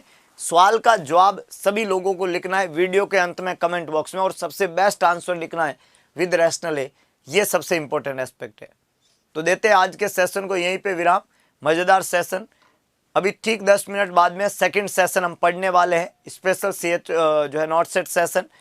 तो आज के सेशन जो है उसमें आपको क्या लगा खास, क्या क्या ऐसे अच्छे क्वेश्चंस थे जो आपने यहाँ पे डील किए हैं, सभी बातें जरूर मेंशन करें। और एक बात हमेशा ज़िंदगी में याद रखें कि ईश्वर का दिया कभी अल्प नहीं होता।